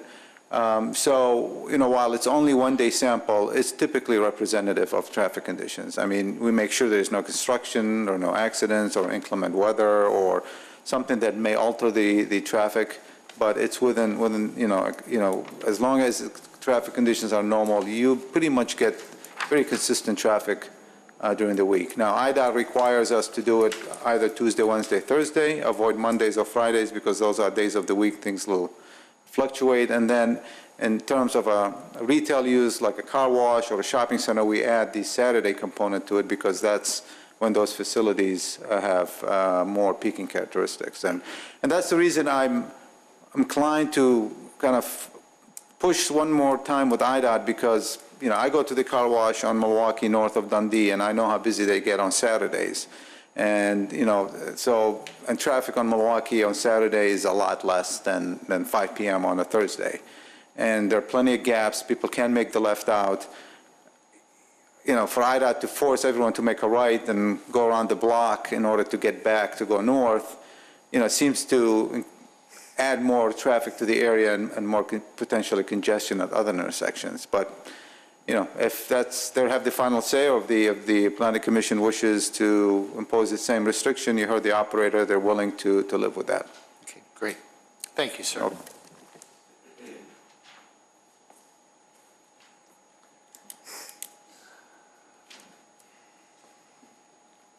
So,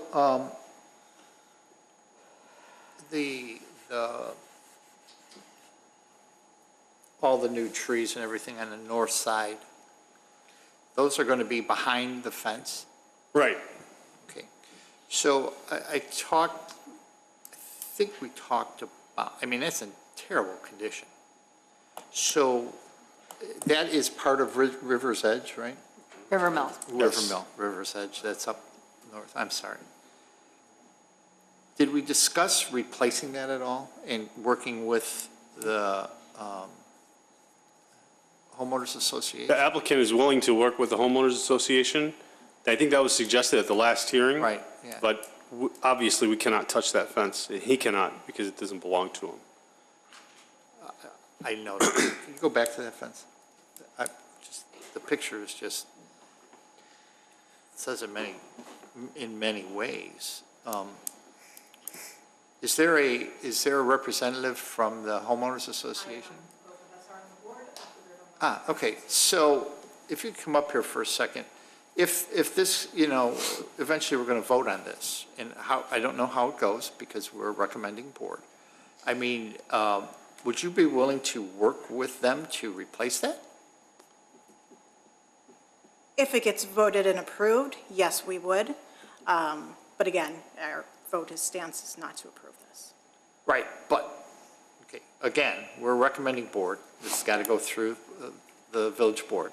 And I'm not going to, but I would like to get something conclusive that says you would work on that, because you talk about appearance, and we talk about all of these things about the car wash, and the car wash is presenting a lot of nice features that would enhance that versus what's there right now. Let's admit it. It's an empty building that's been empty for a long time, and ultimately some use is going to go in there. And if this goes through, it's going to be a car wash. If not, something else is going to come in, and something else might come in that might be even more intense traffic than this. And I don't know anything, I don't have a crystal ball. But if you're willing to work with them, if this goes through, I would like to hear that. Would you be willing to work with them? We'd be willing to work with them if this is approved. But again, I'm stressing that our stance is this is not to be approved. Right.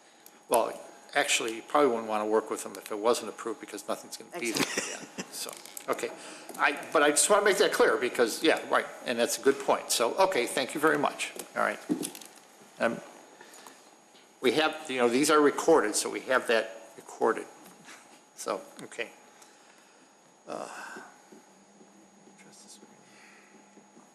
Did you, somebody was computing the distance from the lot line to the first? 75 feet. Thank you, 75 feet? 75 feet, okay. Interesting. And Commissioner Powers, you addressed from the corner can we just bring up the photometrics? No, the photometrics. Oh, yeah. So I misinterpreted that, Mr. Chairman. So up here? I was looking back over here. I didn't see the dot.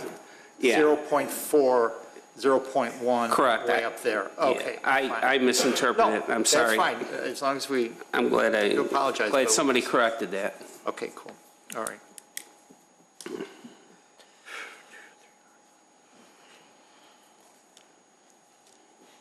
Does anybody else have any other questions? So a question of, I have a comment about the left turn out. Should we, as a plan commission, require that, irrespective of what IDOT says? Commissioner Johnson? What do you mean, require it? Yeah, instead of waiting for IDOT, just say we want to prohibit left turn. Oh, prohibit, okay. Prohibit, I'm sorry, prohibit left turn out. That's where you had me confused. Yeah, I'm sorry. Yes, I would say right only on the out. Okay, Commissioner Powers? Same. Commissioner Kalis? Yes. And Commissioner Creech? I would go with IDOT approval. And I'm going to say the Plan Commission says prohibiting left turn out. I just want to make it for the record that there's been visits to the 400 North Milwaukee car wash. There are 2 points, and they're both full access. Understood. Okay. Yep. Thank you. Understood. Situation, though, is that you've got Hintz Road right there, and you've got the subdivision right next to it is the same way. So, and I believe north on Milwaukee Avenue, there's a little bit more room to turn left into that place, if so be it. I think it's a bit wider there. From 400 North Milwaukee? Yeah, whatever, is that where the one north of Dundee. Yeah, right, yeah. They also say $3 car wash on their building, don't they? Yeah, that's what I thought. Some of their brochures have prices up to $299. I know, oh, yeah, but they do detailing also. Right. Yeah. Yeah, I understand that. So then the other, I'm sorry, sir, are you part of their group? You're part of the car wash group? He's not part of the car wash group. He approached us. He was a former resident. He lived in Wheeling about 2 weeks ago, and he wanted to speak on behalf of the applicant. I'm sorry, sir, at this point, you would have had to have done it before. I'm sorry, sir. And we're going to prohibit the left turnout. And then the question of what that brings to what is used to prevent the left turnout, whether it's a pork chop or not, would impact the radius, turning radius for the fire department, correct? Right, okay. And what other conditions do we have here, Brooke? The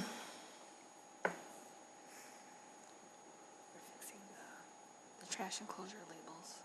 Right, so if you want to read them. So we have two conditions in the staff report that read, prior to permit issuance, a draft public access easement for the sidewalk shall be reviewed and approved by staff.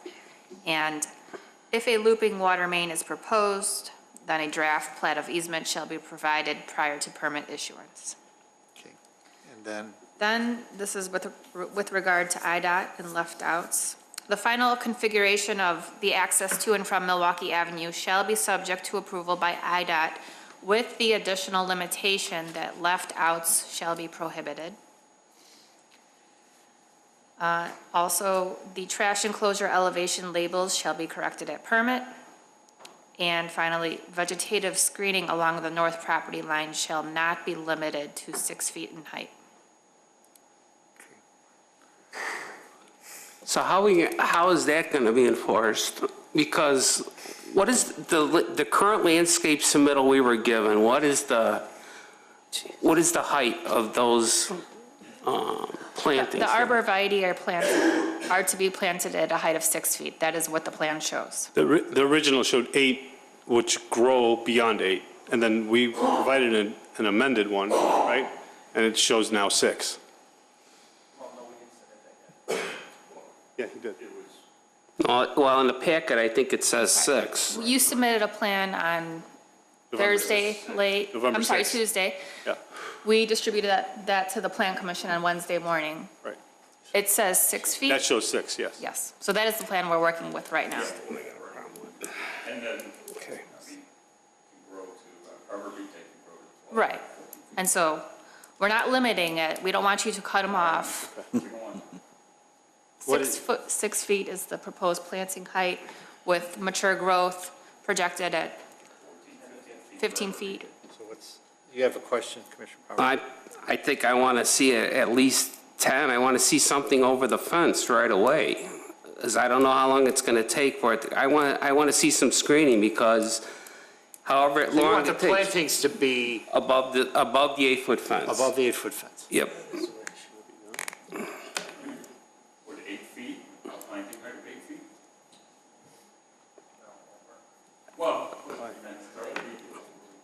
I mean, they should have like. So it'd have to be taller than 8 because the fence is 8 feet. Right. So the planting height, the commission wants it higher than 8? Right, yeah, planting height, 10? Yeah, I would say at least 10. I mean, that's what I'm thinking. If that's possible, I'm sure you can purchase it. okay, at least 10 feet. Change that.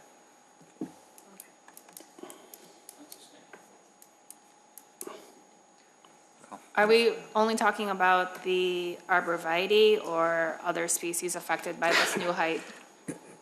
Everything that's screened. I mean, what kind of, let's go back. What kind of screening is going to be on the north side? We got the arborvitae, what else do we have? and white spruce. Yep. And what is the specification on the white spruce right now? About the same, if not a little taller. It could grow taller. But we would propose to plant it at the same height. Yep. I mean, just to That'd be keep it great. simple. That'd be great, Yep. yes. Yep.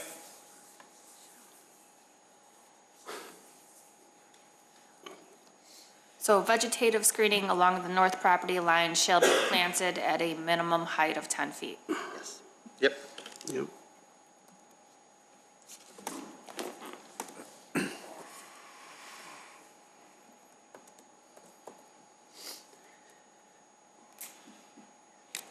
One last question about the sound. You talk about the sound, and in the study that was done, did that also include the vacuums? Vacuums are in their containment, and with the muffler system, there's zero sound. Okay. It sounds like, and that's when it's actually lifted off of That's right. the blocker. Okay. All right, thank you. So you want to read those again? Sorry, Brooke. Prior to permit issuance, a draft public access easement for the sidewalk shall be reviewed and approved by staff. If a looping water main is proposed, then a draft plat of easement shall be provided prior to permit issuance. The final configuration of the access to and from Milwaukee Avenue shall be subject to approval by IDOT with the additional limitation that left outs shall be prohibited. The trash enclosure elevation labels shall be corrected at permit, and vegetative screening along the north property line shall be planted at a minimum height of 10 feet. Thank you. Are we including the fence? Oh, that's a good question. I don't know if we can put a condition around that. That's not something we can put as a condition, unfortunately. Mallory? That's correct. They don't own the fence. They have no control. We can't require them to do something that's not on their property. Right. So we're hoping that the goodwill of the homeowners association will continue on, and that they will work with this car wash, if it's approved, to work with replacing that fence. I just wanted to get it on public knowledge. So, with that said, do we have a motion on special use site plan approval of car wash facility, docket number 2018-23? So move. Second. Motion by Commissioner Kalis, second by Commissioner Creech. Mr. Secretary. Commissioner Kalis. Yes. Commissioner Creech. Yes. Commissioner Johnson. Yes. Commissioner Powers votes yes. Chairman Rafato. I vote no. It passes 4-1. So again, this is a recommending board. This will go before the village board in December, Brooke? No, November, what's the date, 19th? 19th. November 19th. November 19th.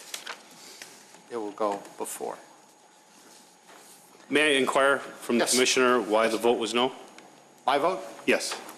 A number of concerns that I had with the site and around the traffic. Okay. I'll technically have to tell you that, but I will. No, of course not. I just wanted to inquire. Thank you. Appreciate it. You'll have something to sign.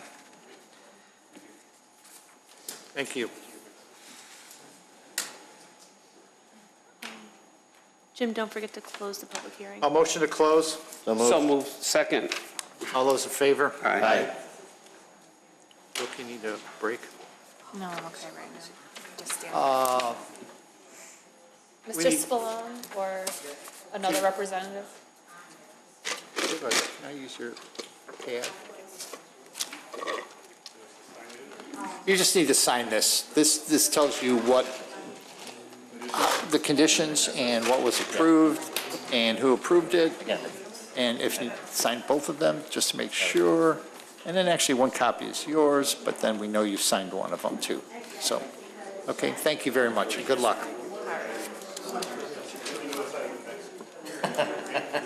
It will be November. November 9th. You can follow up. 19th. Right.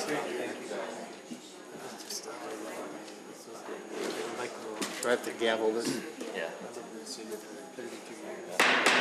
If you could please move if you're going to have conversations about this, please move them outside. We do have more on our docket tonight. Thank you.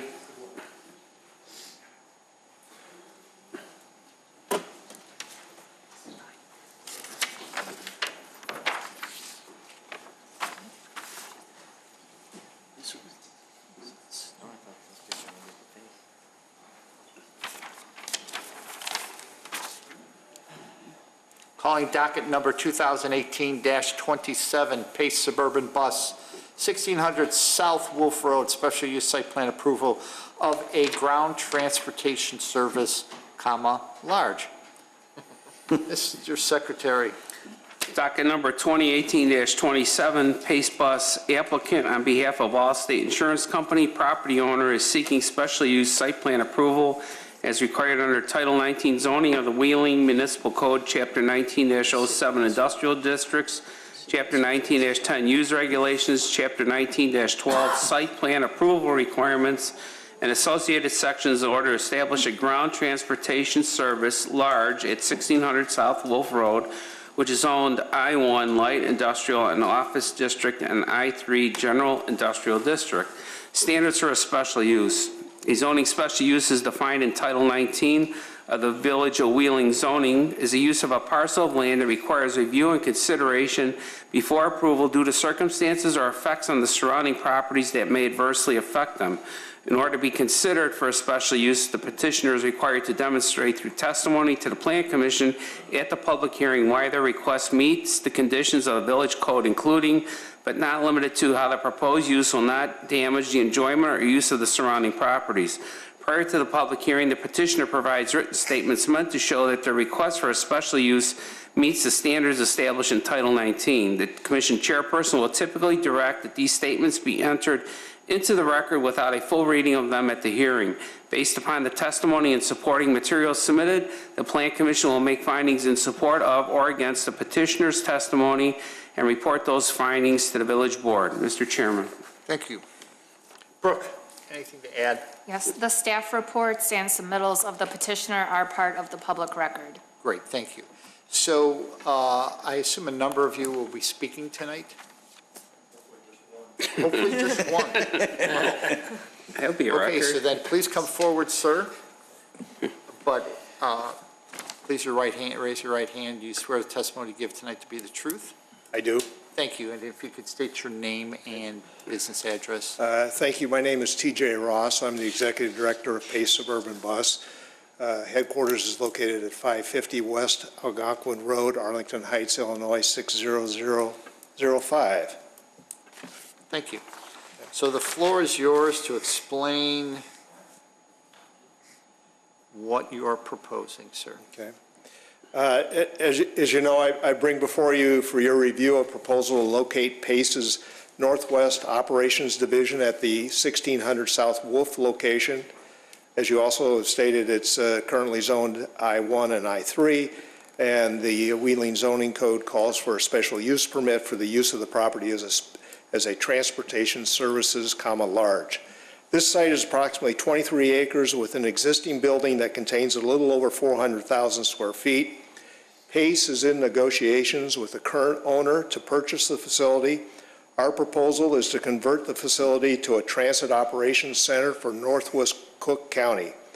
This would be the second of our 10 transit operation divisions that would support a fleet of low-emissions CNG fueled buses. The current Pace Northwest Operations Division sits on 5.6 acres and currently houses 124 buses. The facility was originally built in 1965, and though modified over the years, is overcrowded and functionally obsolete. It cannot be renovated to meet Pace's needs.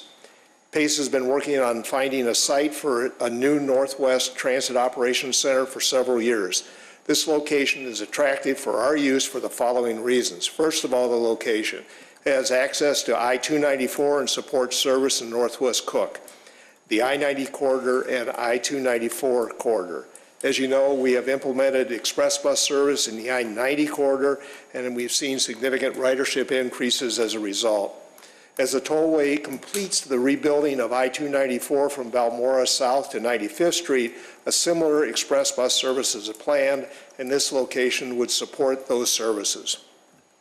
Second item is the size. This site is large enough for our existing fleet and a modest expansion. It also presents the opportunity to move some Pace services from rented facilities to Pace-owned facilities if that works out. The third item is the reuse of the existing building. Our intent is to convert the existing building. This results in significant cost savings to Pace in construction. The basic footprint and facade of the building would be preserved. All buses would be parked inside. All buses will be fueled outdoors as required, and that's primarily an evening activity. Pace is the suburban bus division of the Regional Transportation Authority. We are a unit of local government, a body politic, a political subdivision, and a municipal corporation. We are responsible for providing public transportation by bus in the metropolitan region, which covers the 6 northeastern Illinois counties. If Pace acquires this property, it will be public property, and that acquisition is contingent on obtaining a special use permit from the Village of Wheeling. Providing public transit, as you may know, exempts Pace from home rule zoning ordinances, but Pace has been, and in this instance will be, a good neighbor. Wheeling staff has noted 7 conditions necessary for the approval of this special use permit. They are: the west exterior wall shall be repaired to its original condition to the extent possible following the removal of the building addition in that area. 2, prior to the issuance of a permit for the CNG fueling area, the landscape plan be revised to specify the quantity and the species of the new landscaping. Number 3, the investment of the Pace in the resurfacing and/or reconstruction of Old Willow Road adjacent to the facility must be completed prior to any bus operations at the subject property. 4, the restriping of Willow Road to provide a turning lane within the center of Willow Road shall be subject to final review by the Village of Wheeling Engineering Division and be installed prior to any transit vehicle operations from the subject site.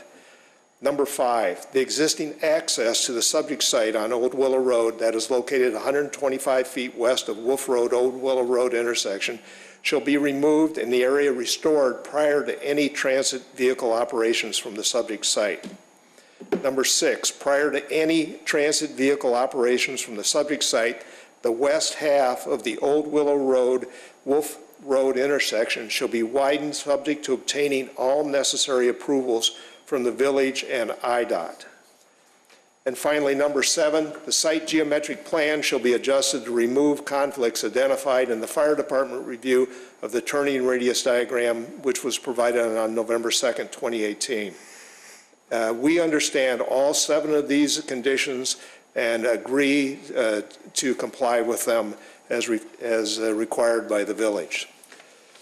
I want to thank you for your time and effort on the part of the Village of Wheeling staff that you've expended on reviewing the special use permit, and I'm available, and I also have staff available to answer any questions you have concerning this application.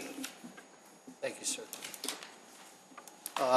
This is a public hearing, so we have a few people that would like to address this. Mr. Stylen. I have to swear you in again, sir. You swear the testimony you give tonight to be the truth? Yes, I do.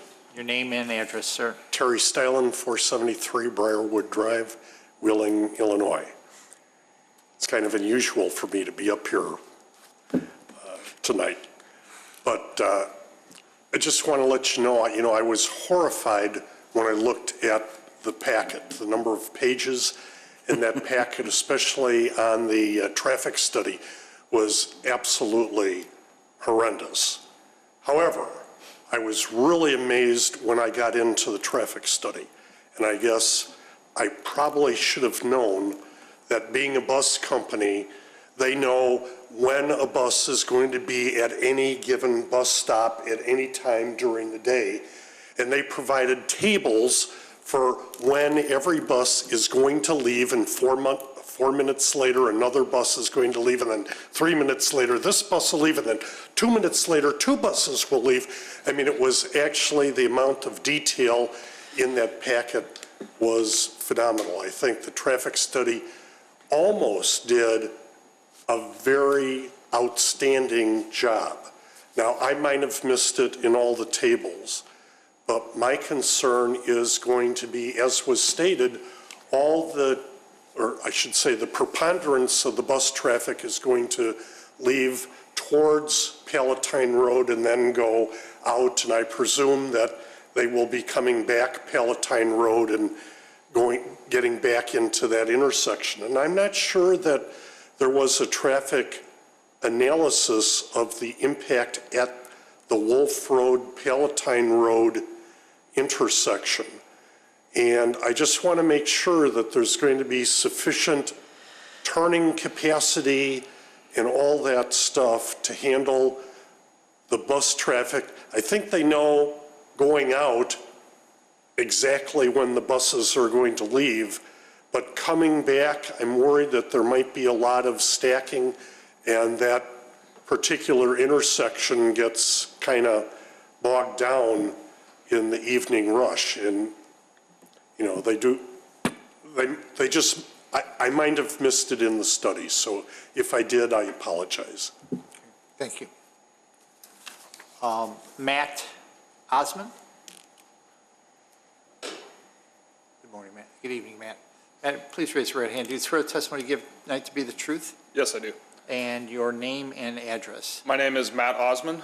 I put on there the address of 2063 Foster Avenue. That is our corporate address, but my main office that I go to every day is 100 West Willow Road, directly across the street.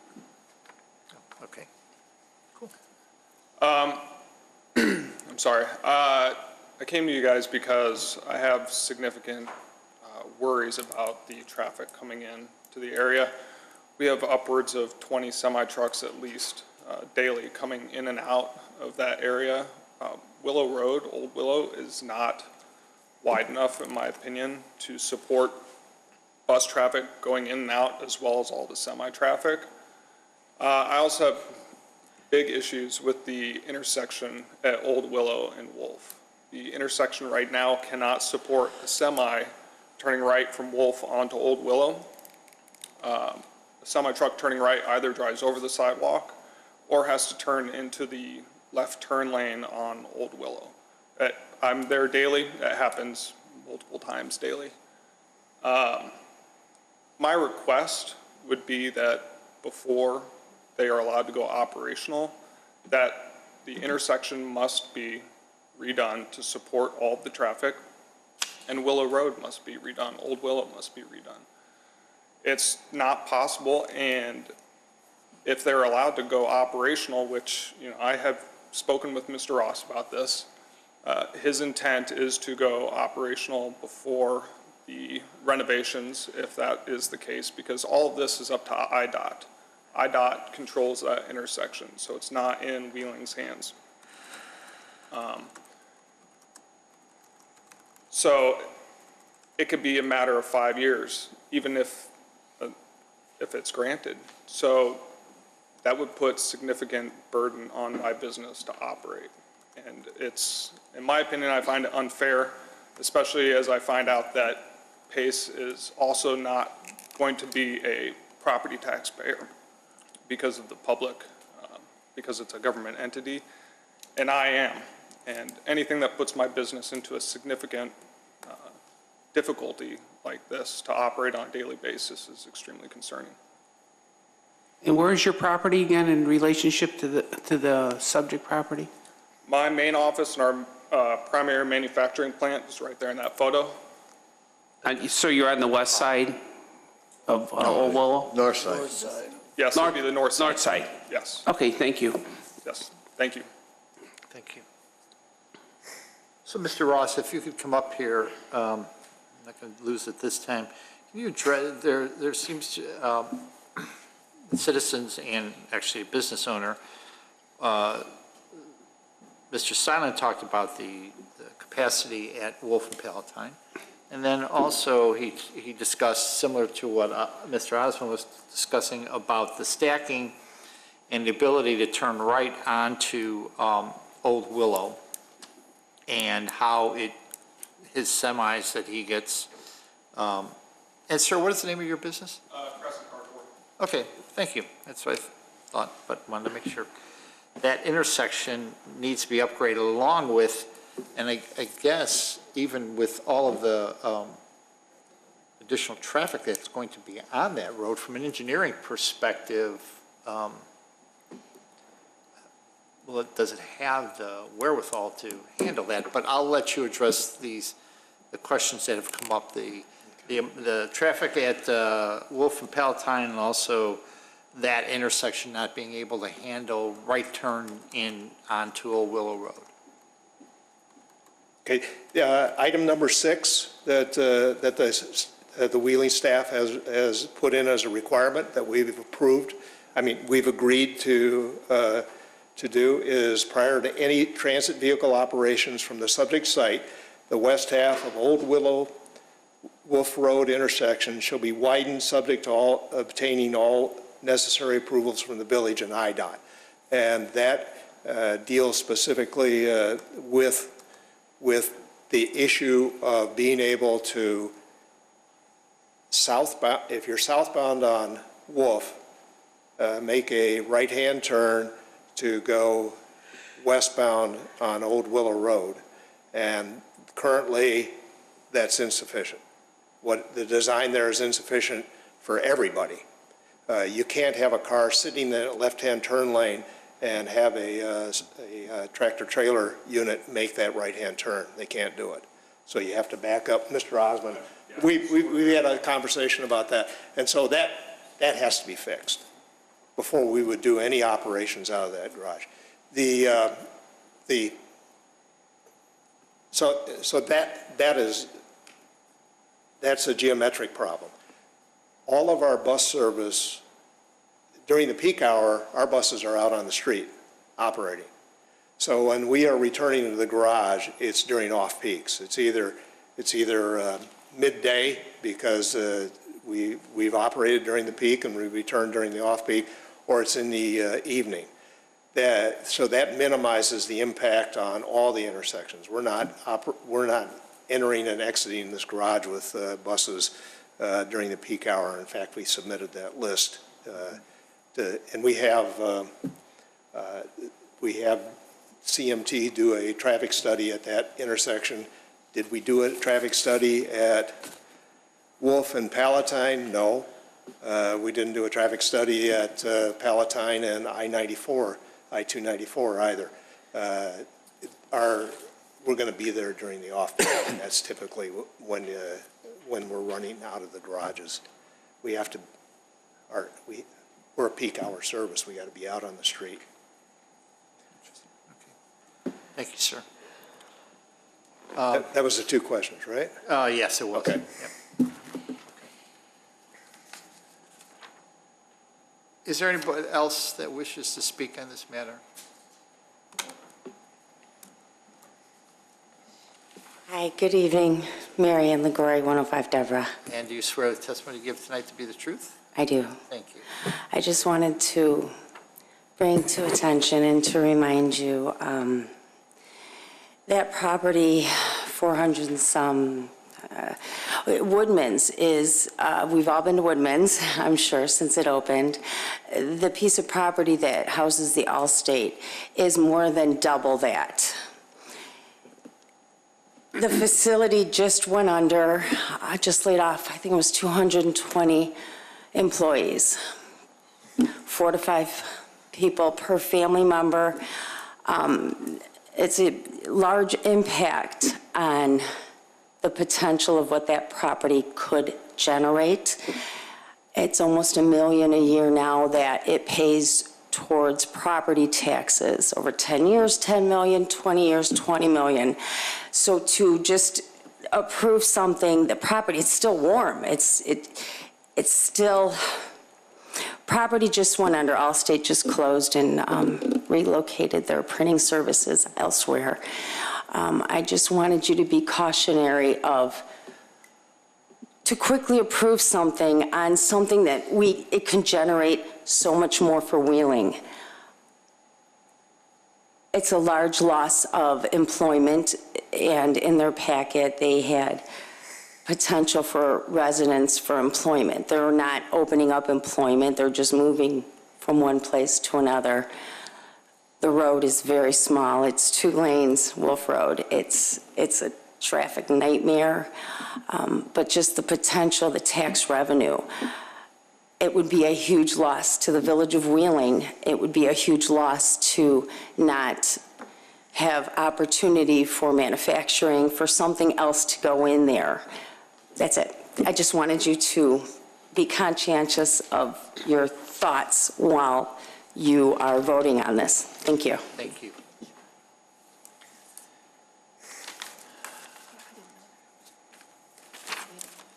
So we'll go to the Plan Commission. Chairman. Oh. Oh, I'm sorry. Sorry, I didn't see you raise your hand.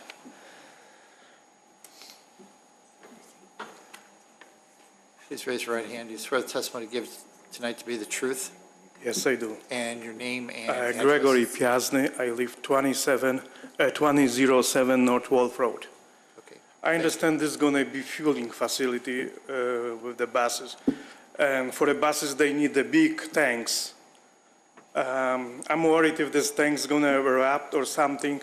Many residents have the well water over there, and we're going to be out of water. Because why I'm talking about this, because I lived in Skokie before, and small gas station leak the stuff. So many houses have to be demolished, ground taken off, and put a new soil and build new houses. But with the water, I don't have basements, so I don't care about smell, but what about water?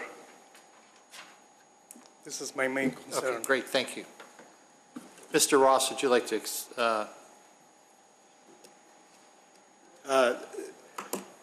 This facility will house only compressed natural gas buses.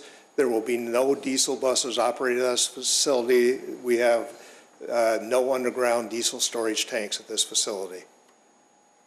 Thank you. Thank you, sir. Jim, may I make a comment? Yes. Before we get into, based on one of the public comments, this is unique for the Plan Commission. Not only is this a special use, so this use is already an allowed use in this area, but because, as Mr. Ross mentioned, because PACE is a regional governmental authority, you know, it's similar to when the Park District and the library or the school would come before you guys. They have the right to run their operations.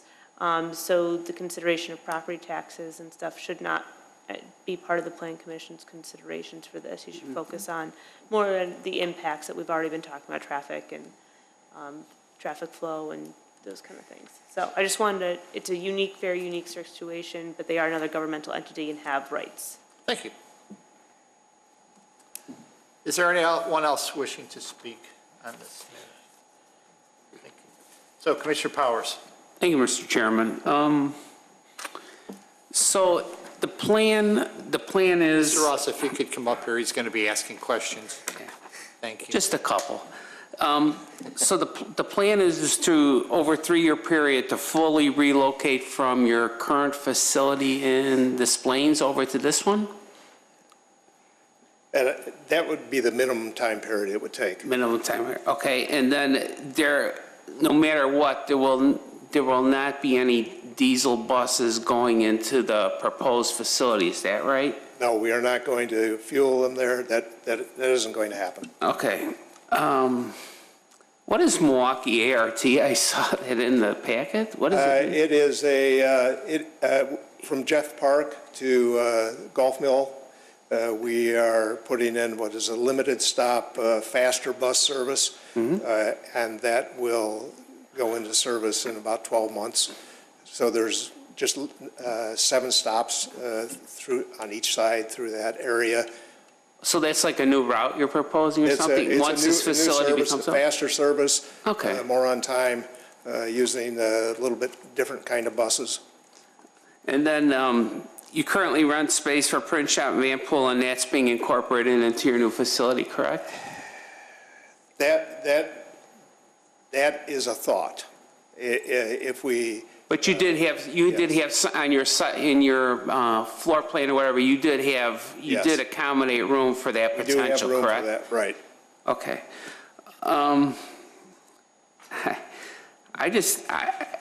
I look at the plan and it's like I just can't believe. And you have a separate area for repairs too, right? Correct. Yeah, it's just pretty. I gotta say, pretty creative.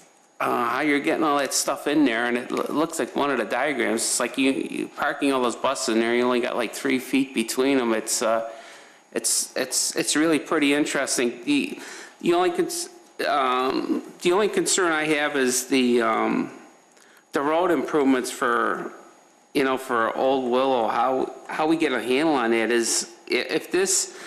I guess how do we transition if this were to get approved? Does somebody go to IDOT right away to start the process of saying, hey, this road needs to be bigger? How does that work? Anybody know? So their design, PACE will probably hire, this is just a hypothetical scenario, but PACE would probably hire a consultant to do the engineering design to adhere to their traffic study. They had a traffic study done, which some recommendations were made, turning radius improvements, restriping of the turn lanes, stuff like that. So basically they would have a design engineer draft up some drawings, a design, if you will, submit that to IDOT. IDOT would do their review, subsequent approval or comments for revision, et cetera. And then once it gets fully approved, then they can begin that work. Okay, and that would that improvement also alleviate the issue of this gentleman here with the semis and all of that? Yeah, the turning radius adjustments that were brought to mind in the traffic study. I think right now, currently the turning radius, I think, is 30 feet.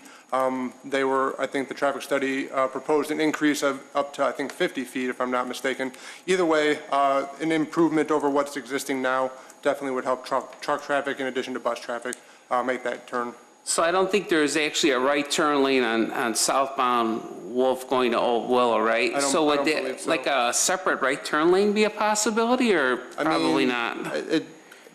I guess it depends if that's proposed to IDOT. Okay. If IDOT comes back with comments saying, hey, we'd like to see a right turn lane here while you're doing these modifications, that's one thing. I don't know if we can necessarily force them to put. Oh, that's fine. Okay, I just had to ask the question. Could I just add one thing? Sure. Typically, what we've done lately with municipalities where we've created a situation where road improvement is needed is that we've entered into an intergovernmental agreement. Municipalities know what they want. They know how to do it. They already have their engineers there. And we have the municipality carry it out and we pay for it. Okay. Yeah, I mean, I really have nothing else. It's a pretty clever way to use that facility, and it seems to flow well, I can see. Thank you. Commissioner Johnson. Thank you. Cutting through all the traffic studies and everything, the direction that most of the buses are going out and coming in is to Palatine Road, correct? Correct. And then east and west from there? Correct. And how many buses a day are we actually talking about? How many trips per day? I don't have the exact number in my head, but there's about 110 buses that pull out of that facility in the morning. And then I would say probably half of those return during the midday and then pull out in the afternoon, and then they all return in the evening. So, okay, so you got 50 or so coming back, and then they go back out. Right. And then all 110 come back. Correct. When they fill up with the fuel, the gas, is that good for a whole day? I don't know what kind of mileage you get on these things. Yeah, it's just we fuel once a day. We could fuel once every 2 days on some of the buses. However, you don't want to do that. I've been doing this for 40 years, and you want to fuel the buses every night. Meaning they don't want to run out of gas right in the middle of the Yeah, it's probably route. bad. Okay, on the actual building, what are you doing with the north side overhead doors that currently exist? On the one rendering, it just looked like, like it's just What we're doing is removing those doors, and they would the paneling, if you want, the exterior would be replaced to match as well as we can what is there already. Okay.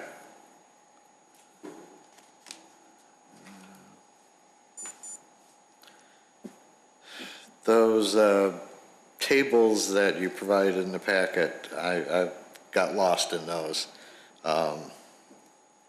Spreadsheets that show all the different routes. I think we show the pull-out. Yeah. Yeah, yes. So leave service is when they are actually leaving the headquarters? Yes, I don't know exactly what you're looking at, but we show a pull-out time, and that's when the bus is scheduled to leave the garage, and then a pull-in time. Now, there's a column for leave service and a column for pull time. So if you're going to speak, I have to have you come up and swear you in. I'm just showing. Okay, go ahead. Do you swear the testimony you give tonight to be the truth? Yes, I do. And your name, please? Is Josh Berger. Okay, address? Is 550 West Algonquin Road, Thank you. Arlington Heights. Yeah. So the pull start, I believe, is when the buses are pulling out for service. And so then that's unfortunately it's a good thing. We pulled these tables from doing an analysis our service planning team did for assuming the new facility and the routing that would go with them. That was another one of my questions. This is based on the Wheeling location. Exactly, yeah. Because I was looking at some of the times, like, that's got to be because they're talking about Wolf Road here and it's only 2 minutes. Exactly. So this would be the intention, obviously with some tweaks, but the intention to, if the facility were move forward, this would be the routing enough that the traffic study is accurate. And so the pull start is when the buses pull out for service. There's a lot of additional data in here, and that's what I was going to say was unfortunate in that these are readily produced. There's information that's not necessarily pertinent, but the pull start is the time when they pull out of the garage, go into service, and so then the other tables where at the top it says pull end is when they're coming back to the garage. So that's the real pertinent information, and then it gives you each individual route and buses per route. And I see it's in military time. Mm-hmm. What time is 26:59? That would be a good question. I think, and maybe TJ could help explain that. You got several past 2400. Yeah. It's a valid question. I think it may be tied to service jumping the midnight hour. Does that make sense? Yes. Okay. Okay. So it's not actually clock time. Exactly. Okay. Yeah, that's where I say it makes it more complicated in that these tables serve a different purpose internally. But it was a good way for us to communicate with CMT accurate routing that would let them get pull in, pull out, and number of buses per hour. Yeah, the 250 is the Dempster route, and that's one of our routes that runs late at night. Okay. Well, I kind of thought it would be, but. So it's basically, it's a 24-hour operation. There's always something going on here, right? Correct. Either repairs or fueling, whatever. Okay. What's the total number of employees that you're looking at? I'll use the number 275. That's drivers and yes, staff? And staff. So about half drivers? Right. But they aren't all there at the same time, obviously. Right. All right. Ron, do you know if Allstate has any underground storage tanks on the site from their printing operation? Not that I'm aware of. Okay. Just wondering. Nothing that I know of. Thanks. That's all I had.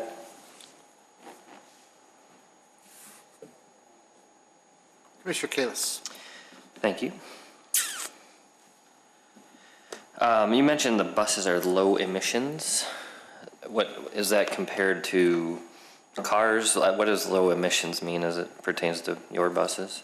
Well, they're compressed natural gas, so you won't have the particulate emissions you would have from diesel.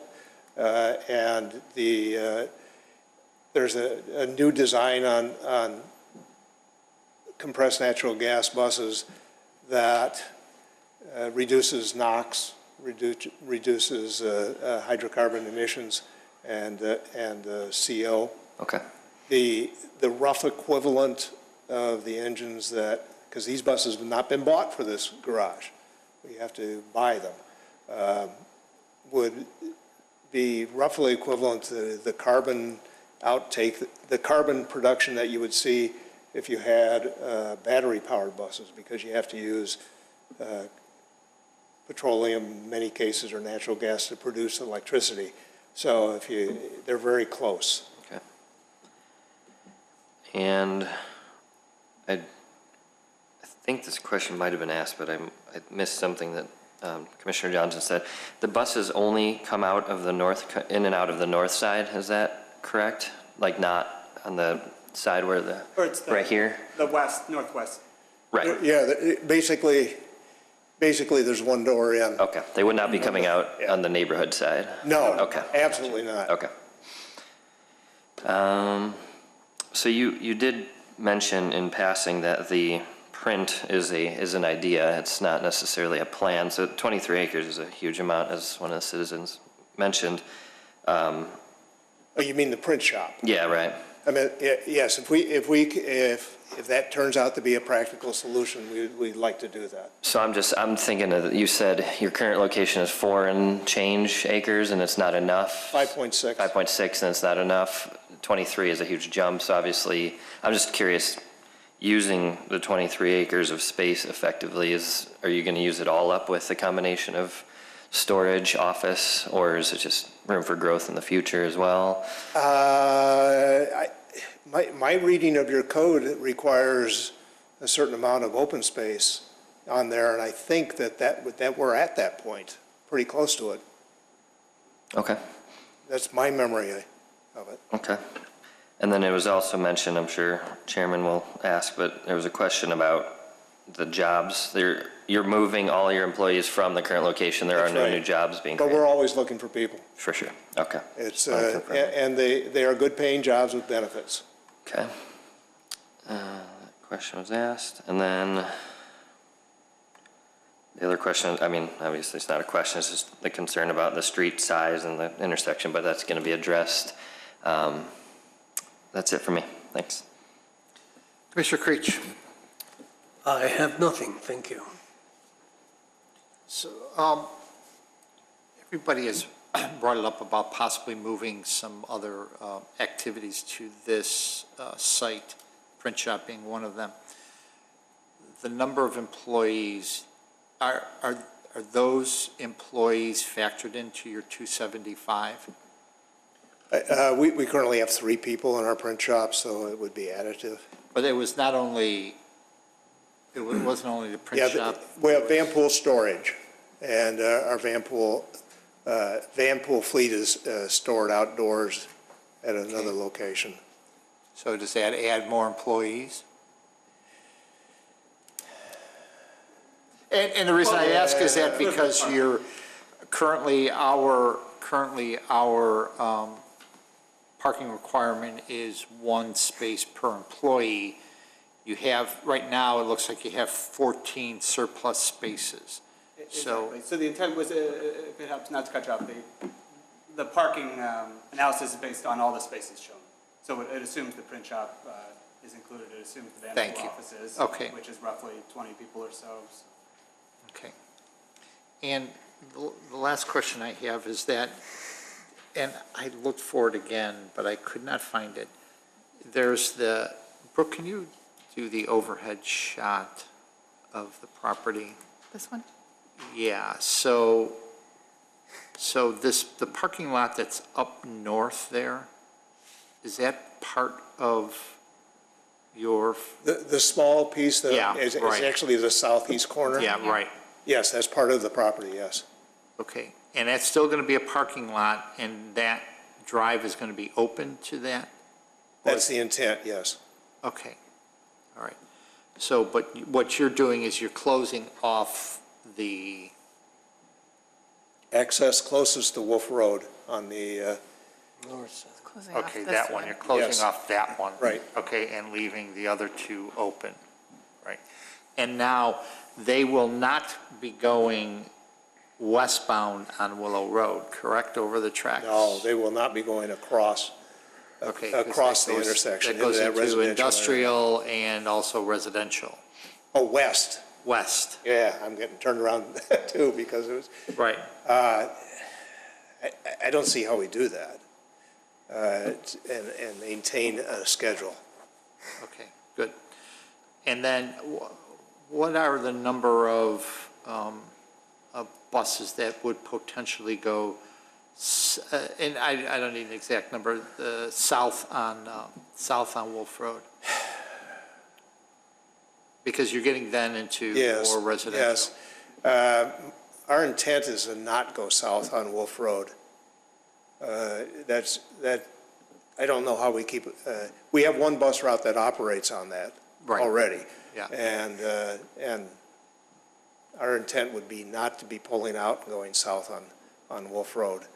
That just gets into too much congestion down by the metro station and it's only 40, I think we got 40, less than 40 feet of pavement on an 80-foot right-of-way. Yeah, probably, I know you're improving Wolf Road to the north, but I don't know that there's any plans yet for IDOT to improve it in this section yet. It should. Yeah. We'll have to get our legislators involved in this. Well, we certainly would partner with the village to do what the village wants. Not to tell you what to do, but. So then my only comment again with IDOT, and one of Mr. Steinman mentioned Wolf and Palatine Road, but I'm just wondering the impact. I mean, as it is, when you get on Wolf, when you get on to the express going either eastbound or westbound on Palatine Road. I mean, those roads are they're in poor condition now, especially if you're going east towards 294. The intersection of Willow and Sanders is just, it's like a washboard over there somewhere. And I know we don't control that, but I'm wondering if IDOT is even looking past that as to what the impacts will be to other intersections as this, if this goes through, the other impacts going forward. And I know that's crystal balling it, but I've got to believe that I'm surprised that they haven't even thought about that, because it's going to be a lot of traffic, and your buses aren't light, right? Bus is 26,000 pounds. Yeah. To that point, sorry to cut, I was just wondering if they factor in the cardboard business, the trucks the fact that there's another company with big trucks. Well, but they've been there. You're adding Right. 100. So when they do the analysis that needs to be approved for them to go through with this, does it factor in the fact that there's dozens of trucks coming out already? I'm sure in that immediate intersection, they're looking at other traffic, but I'm looking at, I'm sure Crescent uses Palatine Road too. Yeah.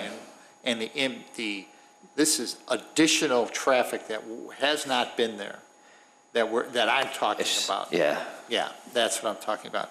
But that's just all blue sky in my case, so anyway. I have nothing else either. Brooke, is there anything that we may have missed here? No. No? So No. can you read the conditions? Sure.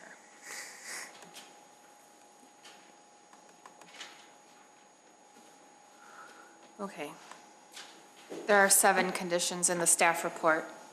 Number 1, the west exterior wall to be repaired to original condition to greatest extent possible following removal of the building addition.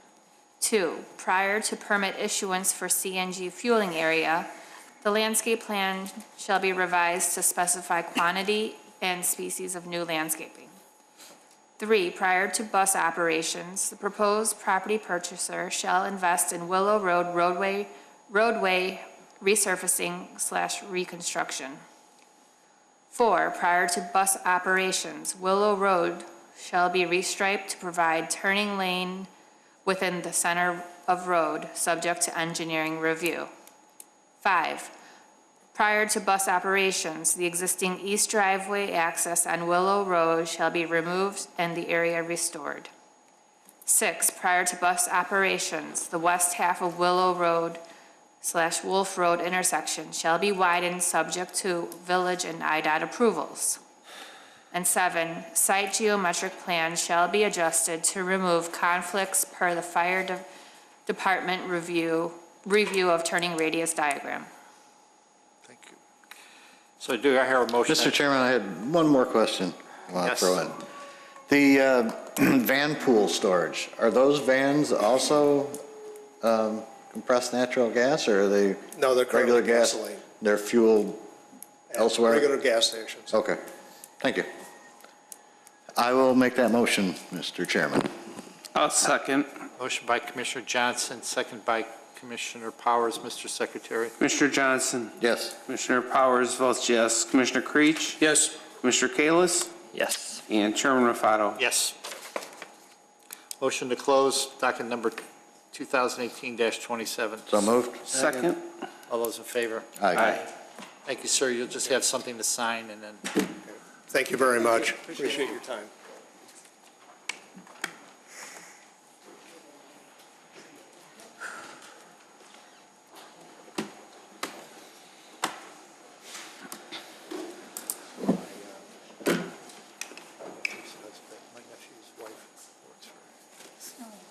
Yeah, I was going to say that though. There you go.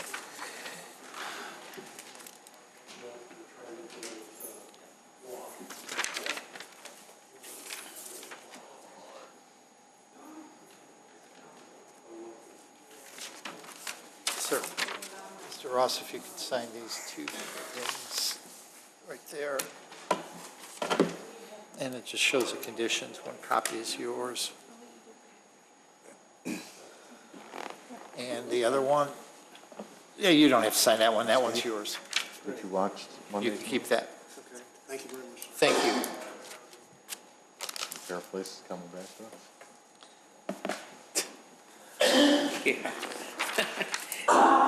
Approval of minutes, October 25th, 2018. So move. Second. All those in favor? Aye. That was a motion by Commissioner Powers, second by Commissioner Creech. Other business, Brooke? Yes, I just wanted to update you on the plans for next week's meeting on Oh, good. November 15th.